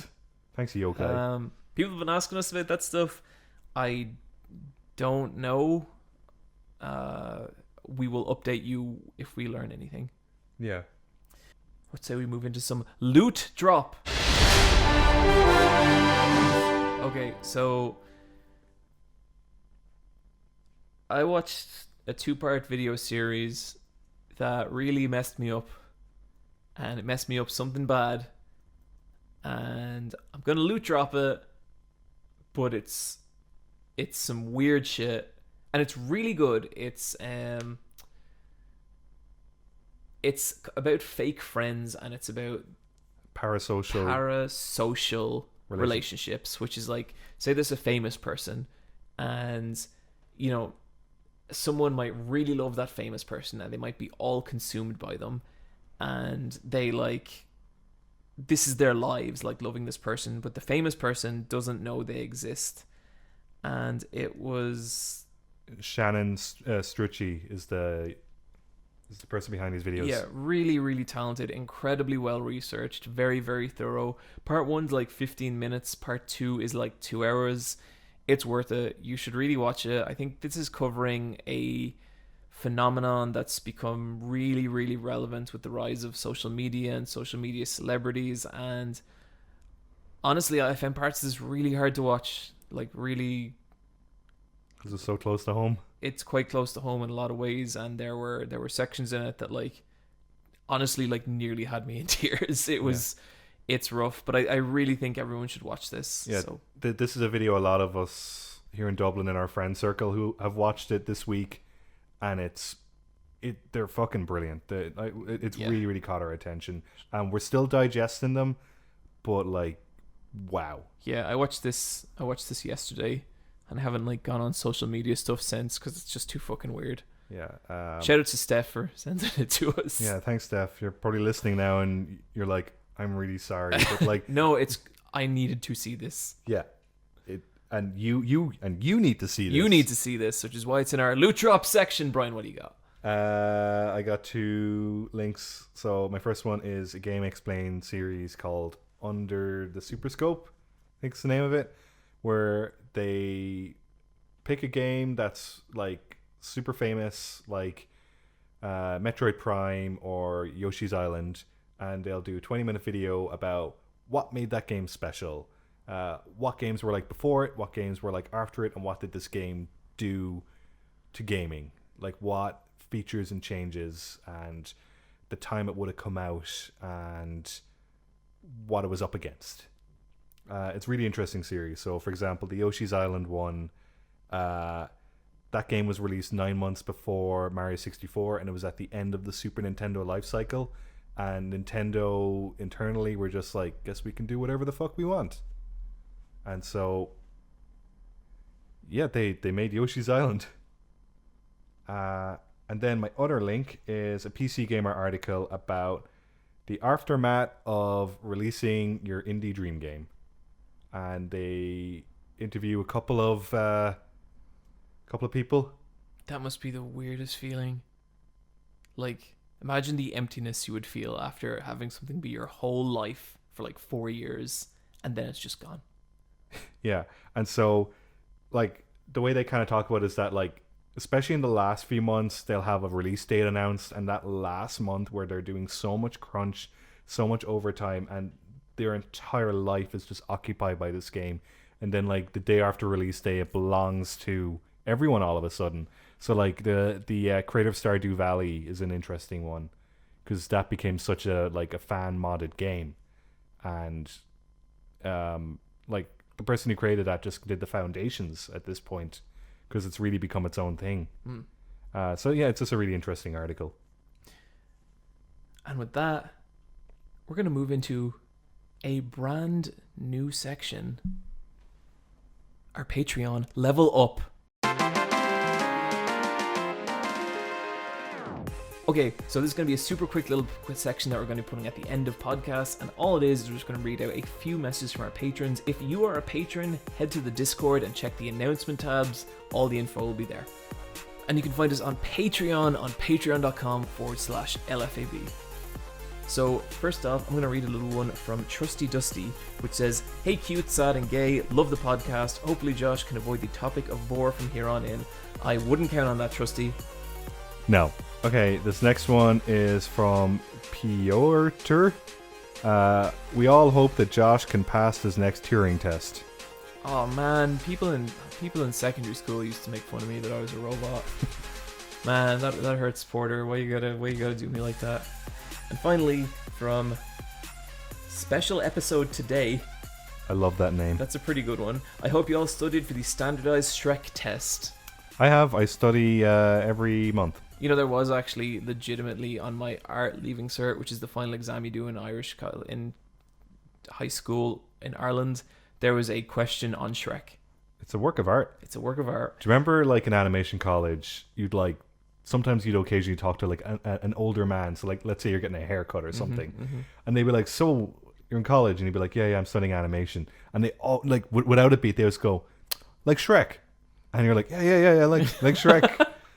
That's the fucking animated example you want to go for. Fucking Shrek. That's it. And with that, we're going to close out this episode. Guys, sorry again that this one was late. We're going to try and return to a regular schedule as soon as possible. And shout out to Niamh. Really, really missed her this episode. Niamh, we miss you so much. Yep. Please come back safe. Yeah, like, we need you. Guys, thank you for joining us. We'll see you next time. Bye.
Bryan. Yeah. We got to talk some. If you're listening, you've stayed behind after the credits. That should be all the warning you need for our Danganronpa spoiler cast. We're not going to do this too long because it's late and we're fucking tired and we're sad and cold and scared without Niamh. But fuck it. The medicine has worn off. The medicine has worn off. And my Brian's mouth, very sleepy. yeah, no, my mouth is so fucking sore, and I want to eat some food as well. That's such a. Yeah. I'm just gonna eat some grapes. Yeah. So okay, Danganronpa 3. The whole way through, you're like V3. V3. That's very important, and it's called V3. Yeah, we'll get to that. The whole like you're trying to figure out what is the fucking twist, what is it, and you're getting like morsels here and there, and then you get to chapter 4, and it's revealed that all these characters are like trapped in this school, but what they're actually trapped in is a spaceship. Yeah. A spaceship that was launched into space and crash landed on Earth, where a meteor shower and a plague has wiped out all of humanity. So the people left in the Danganronpa school spaceship are the last surviving people on Earth. Yep. Except that's all a bunch of bullshit. You get to chapter 6 and it's revealed that's not true. What you're playing is not Danganronpa 3. It's Danganronpa 53. This is the 53rd iteration of Danganronpa. So, like, Survivor is on, what, like, season 20-something? Yeah. This is way further ahead. So you are, like almost 100 years in the future. Yeah, and so you find out that... And, like, it's a televised reality show. And it's so fucking cool because it's complete inverse of the first game. Because the first game you find out that the world's all fucked up. Outside, like, it's all... it's basically a post-apocalypse, right? Yeah. This is the opposite. The world is completely fine. In fact, it's peaceful. But this is like a way people get that rage out of them, is that they watch this show. They watch the Killing Game. Yeah, so it's kind of like the Purge series, almost. Yeah. But the really fucked up part is that throughout the game, there's all these hints to previous Danganronpa titles. People are looking for Junko and Nishima. There's all these kind of clues and stuff.